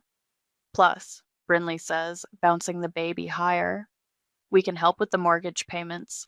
Well, contribute something toward them when Braden's music takes off. When Braden's music takes off. The same Braden who's been about to get signed since before the twins were born. I need to think about this, I say. What's to think about? Mom's voice gets that edge it always gets when I don't immediately agree with her plans. Family comes first, Aaron. Always. Family comes first. The same family that forgot my birthday last year because it was the same weekend as Brinley's baby shower. The same family that couldn't make it to my nursing school graduation because the twins had a cold. We're not asking you to decide right now, Dad says, though his tone suggests otherwise. But we did want to give you time to process this before we start making arrangements. Before they start making arrangements. Not if, when. The thing is, Brinley says, setting the baby down to chase after his brother, we already gave notice on our apartment, so we'll need to be out by the end of the month. Of course they did. They gave notice before even talking to me. I'm sure you understand, Mom says, reaching across to pat my hand like I'm a good dog. Sometimes we have to make sacrifices for the people we love. Sacrifices. Always my sacrifices. Never theirs. I need some time, I repeat. Of course, honey. Take all the time you need. Mom stands up, smoothing her skirt. But like your father said, we should probably start coordinating the logistics soon. Moving is so stressful.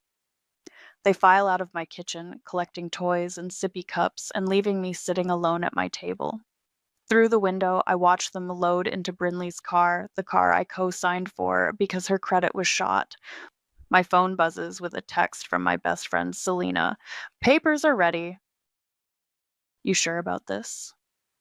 I look around my kitchen, my house, my mortgage, my life that they've decided doesn't matter as much as theirs. I text back, more sure than I've ever been about anything. They think they've cornered me. They think I'll roll over like I always have. They have no idea the paperwork is already in motion.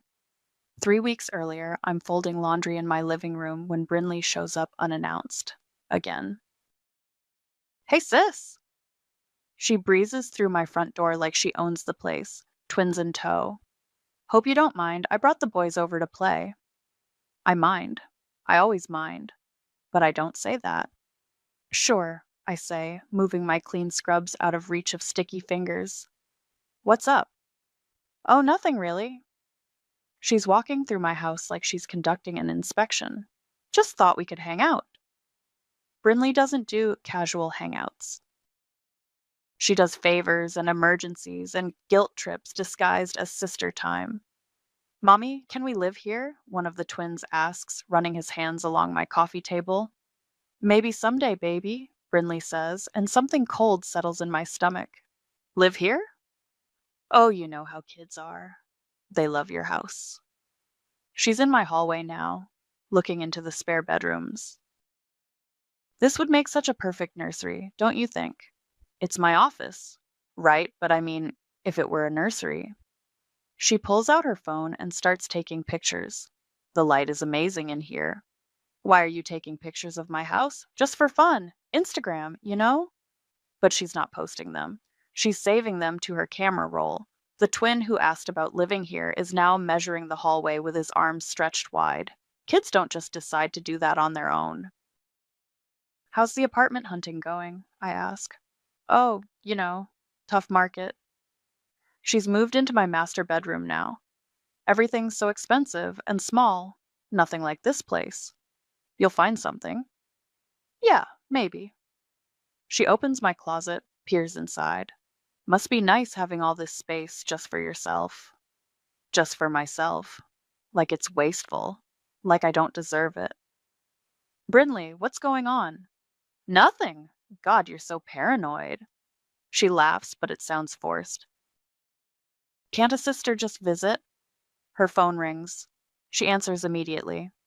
Hey, babe. Yeah, I'm here now. She walks toward my kitchen, lowering her voice. The bedrooms are perfect. Plenty of space for your equipment, too.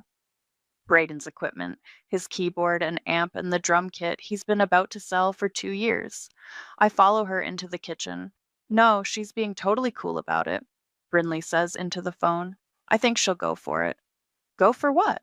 Okay, love you too. Yeah, start looking at trucks. Trucks. Moving trucks. She hangs up and turns to me with that bright fake smile she uses when she wants something. So, I was thinking, she says, what if I told you about an opportunity that could help both of us? What kind of opportunity? Well, you know how you're always saying you work too much, and how expensive this place must be to maintain? I never say I work too much. I say I work hard. There's a difference. And you know how cramped we are in the apartment, with Braden's music stuff and the twins getting bigger every day?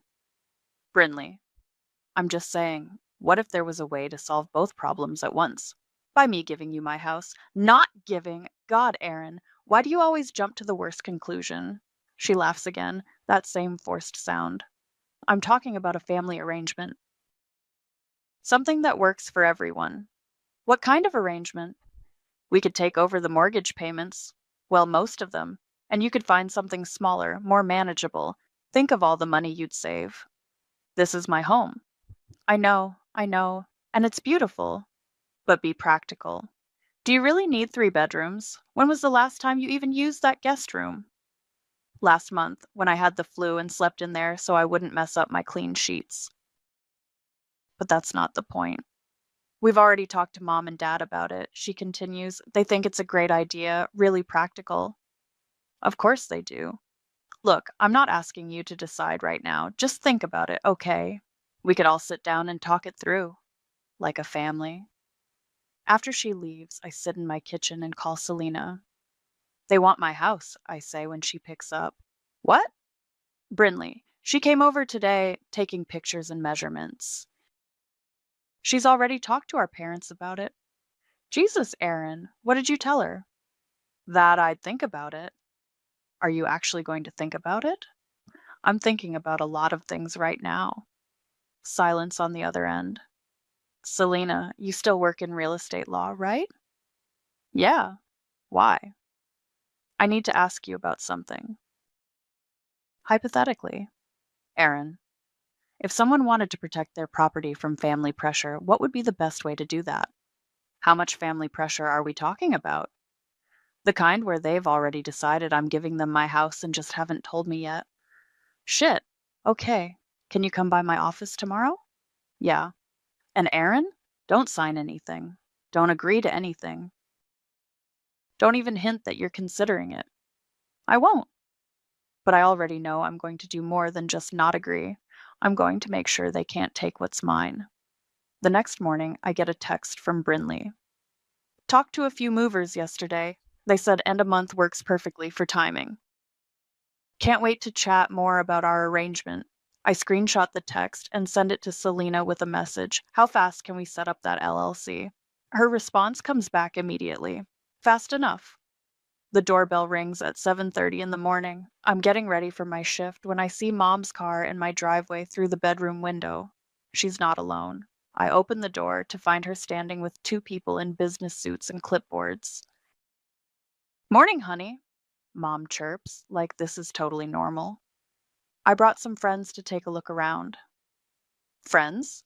This is Janet and Mike from Coldwell Banker. They're going to help us figure out the best way to handle the transition. Realtors. She brought realtors to my house at 7:30 in the morning. Mom, I'm getting ready for work. Oh, this won't take long. They just need to get a feel for the space, maybe take some measurements. Janet steps forward with her clipboard. We understand you're considering a family transfer situation. These can be tricky, but we specialize in keeping things smooth. I never said I was considering anything. Well, Mom says, we just want to be prepared. You know how these things can get complicated if you don't plan ahead. Mike is already walking past me into my living room, pulling out a tape measure. Beautiful hardwood, he says to Janet. Original, I'd guess. Really adds value. Excuse me, I say. You can't just come in here and start measuring my house. Honey, don't be difficult, Mom says. They're doing us a favor, coming out so early. I didn't ask for a favor. Janet looks up from her clipboard. Your mother mentioned you're looking to downsize? We have some lovely condos that might work better for a single professional. Single professional, like it's a medical condition. I'm not looking to downsize. Well, Mike says, stretching his tape measure across my living room. This is definitely more space than one person needs. Great for a growing family, though. Mom beams at him like he just solved world hunger. The thing is, I say, I need to get to work. Of course, dear. Will just be a few more minutes. They're not asking. They're telling. I grab my keys and purse. Lock up when you're done. Will do, Mom calls after me. I sit in my car for a full minute, hands shaking on the steering wheel. Then I call Selena. They're in my house right now with realtors, I say when she picks up. What? My mother brought realtors to my house at 7:30 in the morning. They're measuring my living room. Jesus Christ, Aaron, did you let them in? She just walked in. What was I supposed to do, tackle her? Okay. Deep breaths. Are the LLC papers ready? You said they'd be ready today. They are. Can you come by at lunch? Yeah. And Aaron? Change your locks. Today. I can't change my locks. She's my mother. She's treating your house like it already belongs to your sister. Change the locks. After my shift, I drive to Home Depot and buy new deadbolts. I'm installing them when my neighbor Tessa comes over. Hey, Aaron. Saw some people at your place this morning. Everything okay? Just family stuff. They had measuring tapes and cameras, looked official. Great. The whole neighborhood is going to think I'm selling. It's nothing. Okay, well, if you need anything. She pauses at my gate. Oh, and I meant to tell you, I saw that military family looking at the rental on Oak Street. The mom seemed really nice. Kids looked well behaved. Military family. That gives me an idea. Thanks, Tessa. That evening, I'm researching short-term rental agreements when Brinley texts. Mom said the house appraised great. So exciting. When can we all sit down and work out the details? I don't respond. She texts again an hour later. Also, Braden found the perfect truck for moving. Can you Venmo me the deposit? Just $200. I'll pay you back from my first mortgage payment. The audacity is breathtaking. I call Selena. I need to rent the house out. Fast. How fast? Before they can move in. Aaron, are you sure about this? Once you do this, there's no going back. I'm sure. Okay. I know someone who might be interested. Military family, just got stationed here. They need something immediately and they're willing to pay above market for a quick move-in. Perfect. Her name's Shiloh. Single mom, 2 kids, clean background check, excellent references. Can she move in this week? Probably. But Aaron, your family is going to lose their minds. Good. The next morning, I meet Shiloh at a coffee shop near the base. She's exactly what Selena described. Professional, direct, no nonsense. I need a place for at least 6 months, she says, maybe longer depending on orders. Kids are 8 and 10, honor roll students. I keep a clean house and pay rent on time. When can you move in? Tomorrow if needed. We're staying in temporary housing right now. Tomorrow works. We shake hands. She writes me a check for first month, last month, and security deposit. Thank you, she says. You have no idea how hard it is to find decent housing on short notice. Actually, I'm starting to get a pretty good idea. That afternoon, I get the call from Selena. LLC is official. Property is transferred. You are now the proud owner of 0 real estate and the manager of 1 rental property. And if anyone tries to claim I manipulated family assets, the paperwork shows a standard business transaction. Everything's legal and above board. My phone buzzes with a text from Brinley. We'll be over tomorrow with the truck. Can't wait to start our new life in our new home. I screenshot it and send it to Selena. Game day. Her response, may the odds be ever in your favor. I spend the evening helping Shiloh and her kids move in. They're polite, quiet, grateful. Everything my family isn't. This is perfect, Shiloh says, looking around the living room. The kids love it already. Good. Make yourselves at home. Because tomorrow, when my family shows up with their moving truck, they're going to find out that home isn't something you can just take. It's something you have to earn. I turn off my phone at 8 in the morning and drive to Selena's office. You sure you don't want to be there when they show up? She asks, handing me coffee. I'm sure. Let them figure it out themselves first. That's cold, Aaron. Good. We sit in her office going over rental agreements and LLC paperwork until my phone starts buzzing against the desk. I've turned it back on, and there are already 6 missed calls from Mom, 4 from Brinley, and 2 from Dad. Showtime, Selena says. The first voicemail is Mom. Aaron, honey, call me back immediately. There's been some kind of mistake. The second is Brinley crying, Aaron, what the hell is going on? There are people in our house. Our house. The third is Dad. Aaron, we need to talk. Now. I don't call back. Instead, I drive to Starbucks and order an iced coffee. Extra shot. At 11:30, I finally head home. The scene in my driveway is exactly what I expected. Brinley's car is parked crooked across the street. A U-Haul truck sits in front of my neighbor's house with its back door open, boxes scattered on the sidewalk. Mom's Mercedes is blocking my driveway.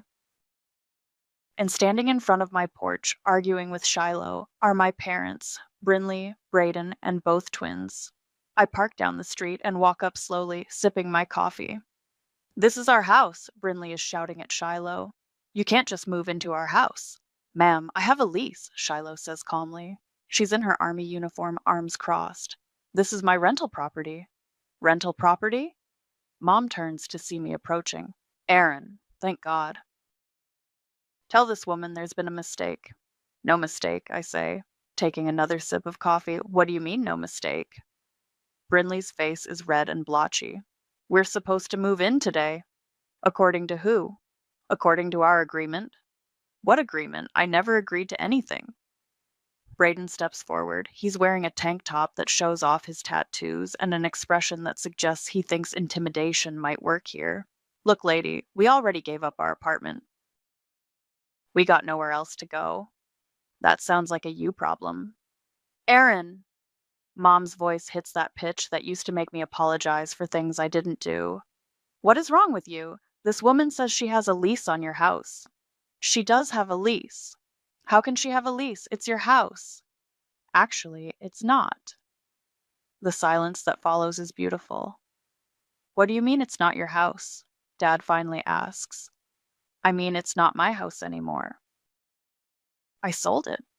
You sold it? Brinley's voice cracks. To who?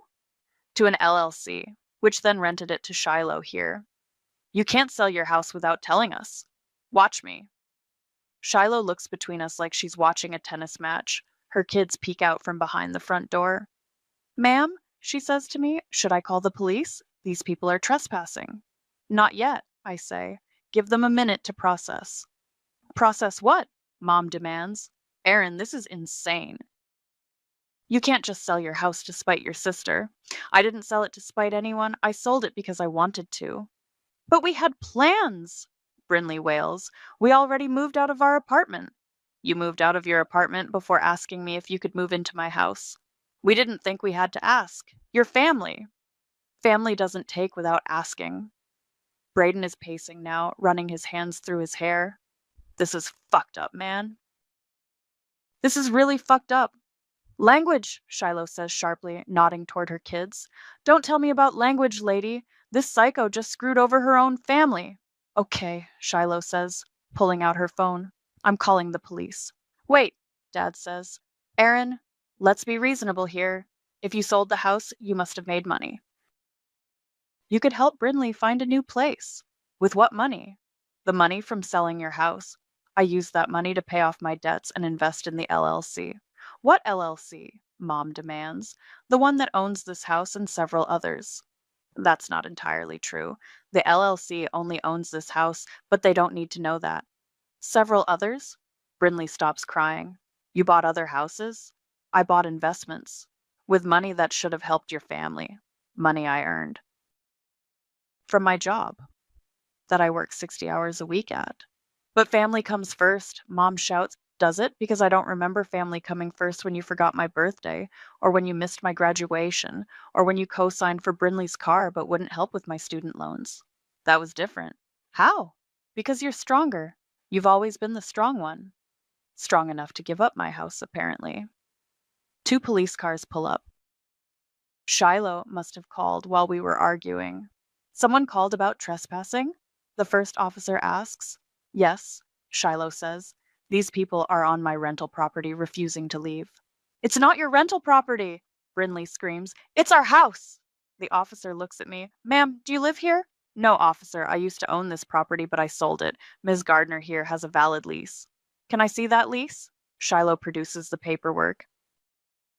The officer reviews it, then looks at my family.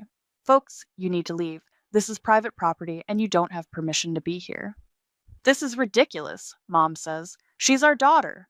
Ma'am, family disputes don't give you the right to trespass.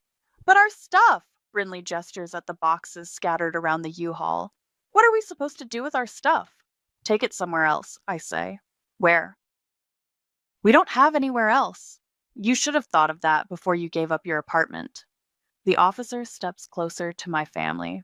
I need you all to pack up and leave, now. As they start loading boxes back into the truck, Brinley turns to me one last time. I can't believe you'd do this to your own sister. I can't believe you thought you could take my house. We weren't taking it.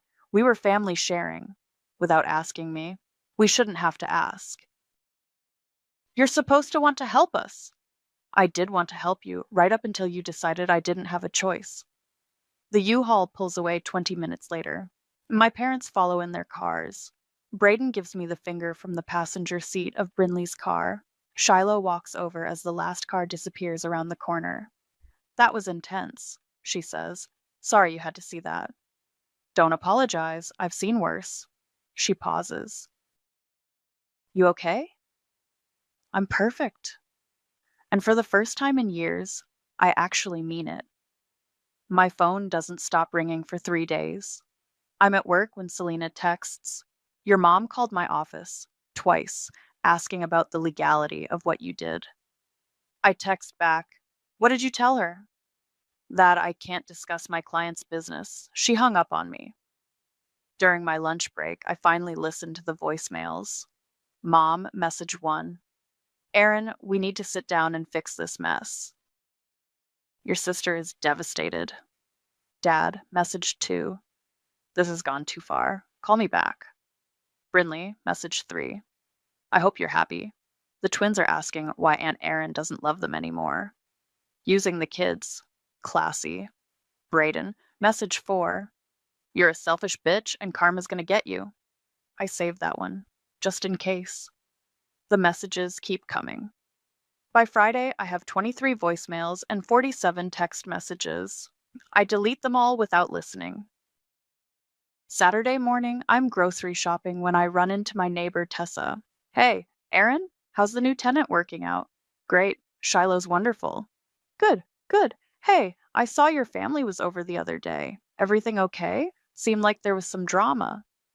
Just a misunderstanding. Ah, she nods knowingly. Family, right? Can't live with them, can't sell them on eBay. If only.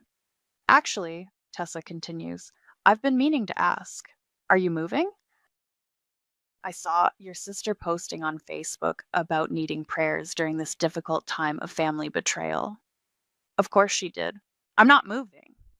Oh, well, if you ever decide to sell for real, let me know. My daughter's been looking in this neighborhood. I get home to find Mom's car in my driveway. Again, she's sitting on my front steps with a casserole dish. We need to talk, she says when I get out of my car. No, we don't. Aaron, please, I brought your favorite. Tuna noodle casserole. I haven't eaten tuna noodle casserole since I was 12, but this is classic Mom, assuming she knows what I want better than I do. I'm not hungry. Just 5 minutes, please. Against my better judgment, I unlock my door. She follows me into the kitchen and sets the casserole on my counter like she's claiming territory. Your sister is staying in our guest room with the twins, she says. It's not sustainable. Then she should find her own place. With what money? She spent her savings on the deposit for the apartment she had to give up. Because she assumed she could have my house. She didn't assume anything. We talked about it as a family. You talked about it. I was informed of your decision. Mom sits down at my kitchen table without being invited. Honey, I know you're upset. I'm not upset. I'm done. Done with what? Done being the family doormat. Done having my life planned by other people. Done being told what I should want and what I should give up. That's not what we were doing. Really? Because it felt exactly like what you were doing. She opens the casserole dish. The smell fills my kitchen, canned tuna and cream of mushroom soup and overcooked noodles. It smells like childhood disappointment. I made this from scratch, she says. You made it from a recipe you've been using for 20 years. I thought it might help us talk. Food doesn't fix everything, Mom. I know that, but family does. Does it? Because family is what got us into this mess. She sighs, that long-suffering sigh she's perfected over the years. Aaron, I know you think we favor Brinley. I don't think it. I know it. That's not true. When's my birthday? What? My birthday. When is it? June 15th? June 22nd. You missed it by a week. That doesn't mean anything. I'm terrible with dates. When's Brinley's birthday? Silence. October 3rd, she says quietly. Right. And when did she graduate high school? Aaron. When did I graduate nursing school? This isn't fair. When did I buy this house? Stop it. You don't know, do you? You don't know any of the important dates in my life, but you know all of hers. That doesn't mean I love her more, doesn't it? She stands up, smoothing her skirt. I came here to fix things. There's nothing to fix. I made a business decision about my property. End of story. It's not just property, Aaron. It's family. No, Mom. Family is what you choose to prioritize, and you've made your choice very clear. So that's it? You're just going to cut us all off? I'm not cutting anyone off. I'm just not letting you make decisions about my life anymore. What about the twins? They don't understand why their aunt suddenly hates them. I don't hate them. Then prove it. Help your sister find a place. You have money now from selling the house. I have investments. That's different. It's the same money. It's my money. Money that could help your family. Money that I earned by myself. Working jobs you've never asked me about at a hospital you've never visited. That hits home. I can see it in her face. We've been busy. For 3 years? You've been too busy for 3 years to visit me at work, but you had time to bring realtors to my house? That was different. How? Because Brinley needed help. And I don't? You're stronger. You've always been the strong one. I'm tired of being the strong one. So you're going to be the selfish one instead? If that's what you want to call it. She picks up her casserole dish. I don't know who you've become, but it's not the daughter I raised. You're right. The daughter you raised would have given up her house and moved into a studio apartment and never complained about it. And what's wrong with that? Everything. After she leaves, I sit in my kitchen and call Selena. How did it go? She asks. About as well as expected. Any regrets? None. Good, because I have news. What kind of news? The kind where someone from your past wants to talk to you. Who? Your brother Eli. He called my office looking for you. Eli. I haven't talked to Eli in 2 years. What did he want? He said he heard about what happened through the family grapevine. He wants to meet. Did he say why? He said he wanted to tell you that you did the right thing. For the first time in days, I smile. Give him my number. Already did. He'll probably call tonight. Thanks, Selena. Anytime. And Aaron? Your mom's wrong. You're not selfish. You're finally smart. My phone rings an hour later. Unknown number. Aaron? It's Eli. Hey, I heard about the house. I figured you would. Good for you. Really? Really. It's about damn time someone in this family grew a spine. Thanks, I think. Can we meet? I'm driving down tomorrow. There are some things you should know. What kind of things? The kind that explain why I haven't been home in 2 years. Okay. And Aaron? Whatever they're saying about you on social media, don't read it. Why? Because Brinley's been busy, and it's not pretty. Too late. I'm already opening Facebook. The Facebook post has 37 comments and counting. Please keep my family in your prayers during this difficult time. My sister has chosen money over family and left her twin nephews homeless.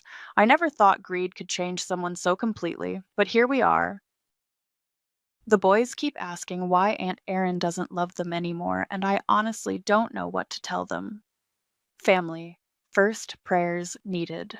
The comments are exactly what you'd expect. So sorry, hun. Some people just show their true colors when money's involved. Those poor babies, how could anyone do that to children? Family is everything. I can't imagine being so selfish. I screenshot everything and close the app. Eli meets me at a coffee shop downtown the next afternoon. He looks older than I remember, more gray in his hair, lines around his eyes. But he hugs me tight when he sees me. You look good, he says. Tired, but good. Thanks. You look like Dad. Don't say that. I'm trying to stay optimistic here. We order coffee and find a corner table. Eli pulls out his phone and shows me a screenshot. Seen this yet? It's another Facebook post from Brinley, this one with a photo of the twins looking sad. Update. Still homeless, thanks to my sister's heartless decision. The boys had to leave their toys behind when we got evicted from Aunt Erin's house. Yes, evicted by our own family. If anyone knows of affordable housing for a single mom and 2 kids, please message me. We're staying in my parents' guest room, but it's not sustainable. Homeless. Thanks to family. Single mom struggle. She's really going all out, I say. Oh, it gets better. He scrolls through more screenshots. She's posted 6 times in 2 days, each one more dramatic than the last. Let me guess, I'm the villain in all of them. the heartless villain who stole Christmas and kicked puppies. I didn't steal Christmas. Yet. Despite everything, I laugh. God, I missed you. I missed you too, which is why I need to tell you some things. About? About why I left. About what really happened between me and Mom and Dad. He takes a sip of his coffee and leans back in his chair. You remember when I graduated college? When I got that job offer in Seattle? Yeah, Mom cried for weeks about you moving so far away. She cried because I wouldn't give her the money. What money? My signing bonus. $25,000. She wanted me to give it to Brinley for her wedding. I stare at him. Brinley's wedding cost $25,000? More. But Mom figured I could contribute my bonus since I was single and didn't need it for anything important. Like your student loans. Exactly. When I said no, she told me I was being selfish. That family comes first. That Brinley's wedding was a once-in-a-lifetime event. What did you do? I moved to Seattle and I stopped coming home for holidays. Because of the money? Because of what happened after I said no. Mom started a campaign. Called all our relatives, told them I was refusing to help my sister, posted passive-aggressive things on Facebook about how some children forget where they came from. This sounds familiar. She turned the whole family against me, Eli continues. Aunts and uncles calling to lecture me about family loyalty, cousins unfriending me on social media, all because I wouldn't give up my signing bonus. I never knew any of this. Because you were in nursing school, you had your own problems. And honestly, I didn't want to drag you into it. So you just left? I just left. Best decision I ever made. He pulls up another screenshot on his phone. This is from Mom's Facebook page yesterday. The post is a photo of Mom with the twins, captioned, "Spending time with my grandbabies during this difficult period. Some people choose money over family, but we choose love. These little angels deserve better. Derark's grandma love. Family first, prayers for guidance." She's really milking this, I say. She's doing exactly what she did to me, turning you into the villain so everyone else looks like the victim. It's working. I've gotten 3 calls from relatives I haven't talked to in years, all telling me I should be ashamed of myself. Let me guess. Aunt Patricia? First one to call. Uncle Mike? Second. Cousin Jennifer? Third. How did you know? Same playbook. Mom calls Patricia, Patricia calls Mike, Mike calls Jennifer. They all call you to shame you into compliance. Did it work on you? For about 5 minutes. Then I realized something. What? None of them offered to help Brinley themselves. That stops me cold. What do you mean? I mean Aunt Patricia, who called to lecture you about family loyalty. She has a 4-bedroom house and no kids at home. Uncle Mike, who thinks you're selfish. He just bought a new boat. Cousin Jennifer, who's so concerned about the twins. She makes 6 figures and lives alone. But none of them offered to take Brinley in. Exactly. It's easy to be generous with other people's money and other people's houses. I sit back in my chair. I never thought about that. Because you're not supposed to think about it. You're supposed to feel guilty and give in. Like you were supposed to give up your signing bonus. Like I was supposed to give up my signing bonus. We sit in silence for a moment. Do you ever regret it? I ask. Leaving? Never. Best 2 years of my life. I met someone, got promoted, bought a condo. None of that would have happened if I'd stayed and let them guilt me into being the family ATM. You met someone? Her name's Sarah. She's a teacher. We're engaged. Eli, that's amazing. When's the wedding? Next spring, small ceremony, just us and a few friends. Are you inviting Mom and Dad? Are you kidding? Mom would find a way to make it about Brinley's needs. Dad would show up and say nothing while Mom criticized everything. Fair point. But I'm inviting you if you want to come. I'd love to. He smiles. Good. Sarah's excited to meet you. She knows about all this. She knows about our family, yeah. She thinks what you did was brilliant. Really? Really. She said anyone who brings realtors to someone else's house at 7:30 in the morning deserves whatever they get. My phone buzzes. Text from an unknown number. This is your cousin Mark. Mom told me what you did to Brinley. You should be ashamed of yourself. Those kids don't deserve this. I show Eli the text. Cousin Mark, he says, lives in a 5-bedroom house in the suburbs. 2 kids in college. Wife doesn't work. Plenty of room for Brinley and the twins. Should I point that out? Absolutely. I text back. Thanks for your concern, Mark. I'm sure Brinley would appreciate you offering her your guest room while she looks for a place. The response comes immediately. That's not the point. What is the point then? No response. They never respond when you call them out, Eli says, because they know they're being hypocrites. I'm starting to see that. Good. Because there's one more thing you need to know. What? Mom called me yesterday. She wants me to talk to you, convince you to do the right thing. What did you tell her? I told her I'd think about it. And I thought about it. And I decided to drive down here and tell you that you absolutely did the right thing. Even though Brinley's posting pictures of sad kids on Facebook? Especially because she's posting pictures of sad kids on Facebook. My phone rings. Mom's number. Don't answer it, Eli says. I wasn't planning to. Good, because I guarantee she's calling to tell you I'm here and that we're plotting against the family. The phone stops ringing, immediately starts again. Persistent, Eli says. She always has been. Answer it. Put it on speaker. Let's see how long it takes her to mention me.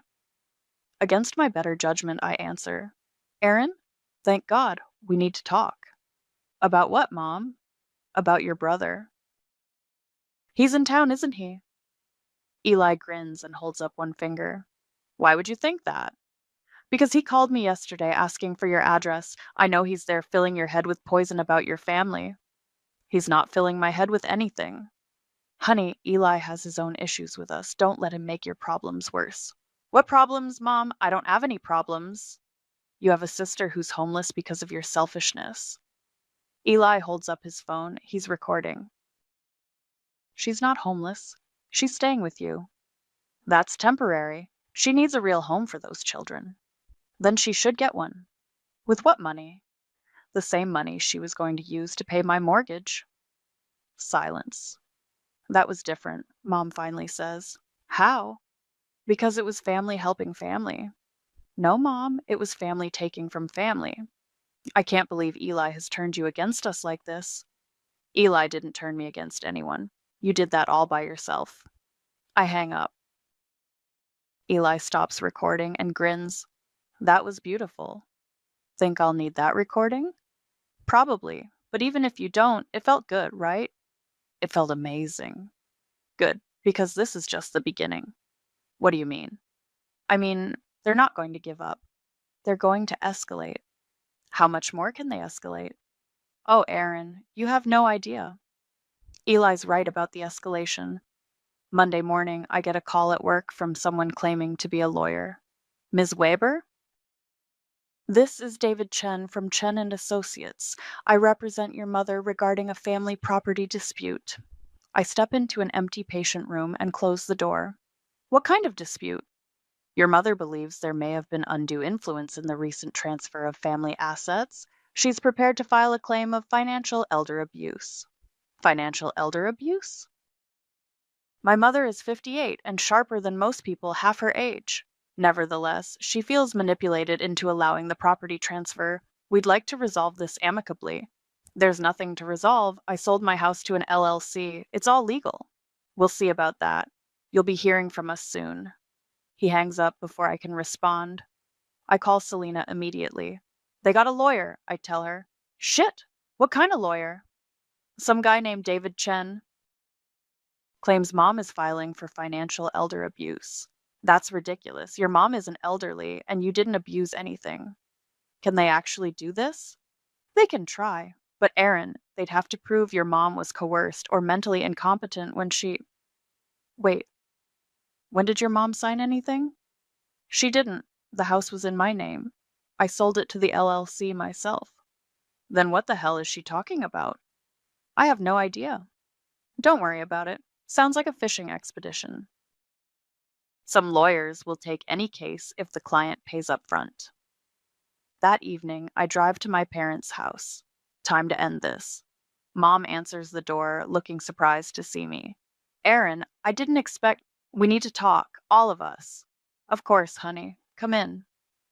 The living room looks like a daycare center exploded.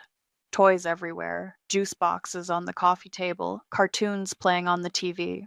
Brinley is on the couch with both twins, still in her pajamas at 6 p.m. Look who's here, boys, Brinley says in that fake, cheerful voice. It's Aunt Erin. The twins look at me like I might steal their toys. Where's Dad? In his office, Mom says. Maxwell, Erin's here. Dad emerges looking tired. Everyone sits down except me. I got a call from your lawyer today, I say to Mom. Oh, that? Well, we had to explore our options. What options? I didn't do anything illegal. You manipulated the situation, Brinley says. You knew we were counting on that house. You were counting on something that was never offered to you. It was implied. By who? By Mom and Dad. I look at my parents. Did either of you promise Brinley my house? We discussed it as a family solution. Mom says carefully, That's not what I asked. Did you promise her my house? We thought you'd be reasonable, Dad says, so that's a no. Aaron, don't be difficult, Mom says. The point is, we're family. We help each other. Do we? Because I've been thinking about that. I pull out my phone and open the Notes app. I've been preparing for this conversation. Let's talk about family help. Brinley, when you needed a co-signer for your car, who did you ask? You. Right. And when you needed money for the twins' daycare last year? You helped with that, too. I did. How much? I don't remember exactly. $1,200. And when you needed someone to watch the twins so you could go to that concert? You watched them. For a whole weekend. For free. Brinley shifts uncomfortably. What's your point? My point is, I've been helping you for years. What have you done for me? That's not fair. You don't have kids. You don't need help. I don't need help? I worked 2 jobs to buy that house. Did anyone offer to help with the down payment? Silence. When I had the flu last year and couldn't work for a week, did anyone bring me soup? Check on me? Offer to cover my bills? More silence. When I graduated nursing school, who came to the ceremony? We were busy, Mom starts. Busy with what? Brinley's baby shower, which was scheduled the same day as my graduation. The shower was planned months in advance. So was my graduation. I look around the room. Dad is staring at his hands. Mom is getting that pinched look she gets when she's losing an argument. Brinley is crying again. Here's what I think, I continue. I think you all got used to me being the giver, the one who helps without asking for help back, the one who sacrifices so everyone else can be comfortable. That's not true, Mom says, but her voice lacks conviction. Isn't it? When's the last time any of you asked how I'm doing? Really asked, not just as small talk. We care about you, Brinley says through her tears. Do you? Because caring about someone means considering their feelings before you make plans that affect their life. We were trying to solve everyone's problems at once, Dad says. You were trying to solve Brinley's problems by creating problems for me. It wouldn't have been a problem if you'd been reasonable. Reasonable. There's that word again. I put my phone away. You know what's reasonable?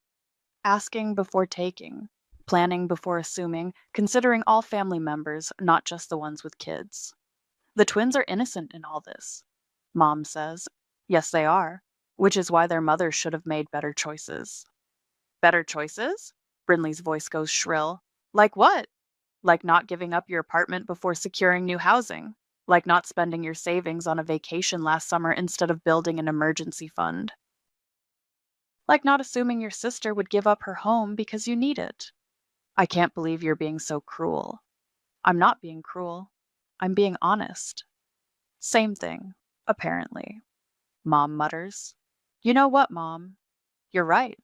In this family, honesty is cruel, Because this family runs on guilt and manipulation and the assumption that some people matter more than others. That's not true. Prove it. Tell me one time in the last 5 years when my needs came before Brinley's. They can't. I can see them trying to think of something, anything, but they can't. I thought so. I stand up to leave. Where are you going? Mom asks. Home, to my apartment. You don't have an apartment, Brinley says. You sold your house, remember? I have an apartment. I've had it for 2 weeks. What? I rented a place downtown. 1 bedroom. Perfect for a single woman with no kids. But where have you been staying? At the apartment. Where did you think I was staying? We assumed you were staying with Selena or something. Of course they did. They assumed I was homeless and suffering while they played victim on Facebook. Nope, I'm doing great. Better than great, actually. Then why did you sell the house? Dad asks. Because I wanted to. Because it was mine to sell. Because I don't need anyone's permission to make decisions about my own life. But the money, Mom starts. The money is mine. From the house I bought with money I earned at jobs I work. What about family? Brinley asks. What about it? Don't you care about family anymore? I care about family that cares about me. Mutual respect, mutual support, mutual consideration. We do care about you. No, you care about what I can do for you. There's a difference. I head for the door. Erin, wait, Mom calls after me. We can work this out. There's nothing to work out. You made your priorities clear. I made mine clear too. What's that supposed to mean? It means I'm done being the family doormat. I'm done sacrificing my happiness for people who wouldn't sacrifice their convenience for me. So that's it? You're just going to abandon your family? I'm not abandoning anyone. I'm just not letting you use me anymore. The boys will grow up thinking their aunt doesn't love them, Brinley says. The boys will grow up seeing what happens when you make assumptions about other people's lives. That's cold, Erin. Good. I've been warm and giving and accommodating for 32 years. Look where it got me. I open the front door. If you leave now, Mom says, don't expect us to welcome you back. I turn around one last time. Mom, I stopped expecting things from this family a long time ago. That's why I'm finally free. I walk out and close the door behind me. In my car, I sit for a moment and breathe. My hands are shaking, but not from fear, from relief. I call Eli. How did it go? He asks. I think I just had my second funeral. Second? First one was for the daughter they wanted me to be. This one was for the family I thought I had. How do you feel? Like I can finally breathe. Good. That means you're ready for the next part. What next part? The part where you live your life for yourself? For the first time in years, that sounds perfect. I'm sitting in a cafe in Lisbon, Portugal, writing this story on my laptop when my phone buzzes with a notification. Brinley has tagged me in a Facebook post. The photo shows her, Brayden, and the twins in front of a small apartment complex. The caption reads, "Finally found our own place. It's not much, but it's ours. Thanks to everyone who helped us through this difficult time. Some people choose money over family, but we choose love." New beginnings. Family strong. Grateful heart. The comments are predictably supportive. Lots of heart emojis and "you're so strong" messages. I screenshot it and send it to Eli with a message. Looks like they figured it out. His response comes immediately. Without your house or your money. Imagine that. I close Facebook and go back to writing. I've been documenting everything that happened, partly for therapy, partly because Selena suggested it might help other people in similar situations. My phone rings. Selena's number. "Hey, how's Portugal?" "Amazing. You should see this place I'm staying. Balcony overlooking the ocean, fresh pastries every morning, and nobody asking me to give up my life for their convenience. Living the dream. How long are you staying?" "Another month, maybe 2. Depends on how I feel." "And how do you feel?" "Free, rested, like myself for the first time in years. Good, because I have news. What kind of news? The good kind. Remember that lawyer your mom hired? David Chen? That's the one. He withdrew from the case. Why? Turns out when you actually look at the facts, there's no case. Your mom never had any legal claim to your house. You never coerced anyone, and selling your own property isn't financial abuse. So it's over? It's over. Your mom wasted her retainer fee on a lawyer who told her what I could have told her for free. She has no grounds for a lawsuit. How much did she waste? $5,000. I almost feel bad. Almost. Any other updates from the home front? Well, your neighbor Tessa mentioned that Shiloh's lease got extended. Apparently, the kids love the school district and she got promoted, so they're staying another year. That's great. Shiloh's been the perfect tenant. Unlike some people who shall remain nameless but rhyme with Brinley. Speaking of Brinley, did you see her Facebook post? The one about finding their own place? Yeah, took them 3 months, but they managed. Where did they end up? 2-bedroom apartment about 20 minutes from your parents. Braden got a job at Guitar Center. Brinley's still at the boutique. They're making it work. Good for them. You really mean that, don't you? I do. I never wanted them to fail. I just wanted them to stop assuming I'd fix their problems for them. Mission accomplished. After we hang up, I walk down to the beach. It's late afternoon and the sun is starting to set over the Atlantic. There are families playing in the sand, couples walking hand in hand, kids building sand castles that will be gone by morning. I think about the family I left behind, not with anger anymore, just with a kind of distant sadness, like mourning something that never really existed in the first place. My phone buzzes with a text from an unknown number. This is your cousin Jennifer. I heard you're traveling in Europe. Must be nice to have that kind of money while your sister struggles to make rent. I stare at the message for a moment, then delete it without responding. Another text, this one from Aunt Patricia. Your mother is heartbroken. I hope you're proud of yourself. Delete, another from Uncle Mike. Family is forever, Aaron. Money isn't. Delete. I turn off my phone and put it in my bag. The sun is almost touching the horizon now, painting the sky in shades of orange and pink. A little girl runs past me chasing a seagull, laughing when it flies away. I pull out my laptop and finish the story I've been writing. The ending isn't dramatic. There's no big reconciliation, no moment where everyone realizes they were wrong and begs for forgiveness. Real life isn't like that. Instead, there's just this. I'm sitting on a beach in Portugal, financially stable, emotionally healthy, and completely at peace with my decisions. Brinley found her own apartment. Mom and Dad are dealing with the consequences of their favoritism. The twins are fine, despite what everyone predicted. And me? I'm discovering what it's like to live a life where my needs matter as much as everyone else's. I close the laptop and watch the sun disappear into the ocean. Tomorrow I'm taking a cooking class. Next week I'm visiting a vineyard. Next month I might go to Italy, or maybe I'll stay here longer. I haven't decided yet. For the first time in my adult life, I don't have to decide based on what other people need from me. I can just decide based on what I want. A couple walks by, the woman laughing at something the man whispered in her ear. They look happy, comfortable with each other. Content. I used to think I needed a family like mine to feel that kind of contentment.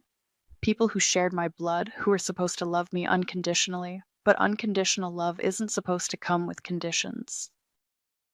It's not supposed to require sacrifice without reciprocation. It's not supposed to make you feel guilty for having boundaries. I pull out my phone and open my notes app. I add one final line to my story. Sometimes the revenge isn't fire, it's ice, and peace. That was my luxury. I save the document and email it to myself. Then I walk back to my apartment, order takeout from a local restaurant, and spend the evening reading a book on my balcony. No one calls asking for favors. No one shows up expecting me to solve their problems. No one makes me feel guilty for enjoying my own life. It's quiet. It's peaceful. It's exactly what I deserve. The next morning, I wake up to a message from Eli. Sarah and I set a wedding date, June 15th in Seattle. Small ceremony, just close friends and people who actually support us. You in? I text back immediately. Wouldn't miss it. Fair warning. Mom and Dad aren't invited. Good. I'll actually be able to enjoy myself. That's the idea. Love you, sis. Love you too. I set my phone aside and step out onto my balcony. The ocean stretches endlessly in front of me, full of possibilities. I have a wedding to look forward to, a brother who actually sees me as a person, and a life that finally belongs to me. Some people might call what I did cold or calculating. They might say family should forgive and forget, that blood is thicker than water. But those people probably never had to choose between their own well being and their family's expectations. I made my choice. I chose me, and I've never been happier.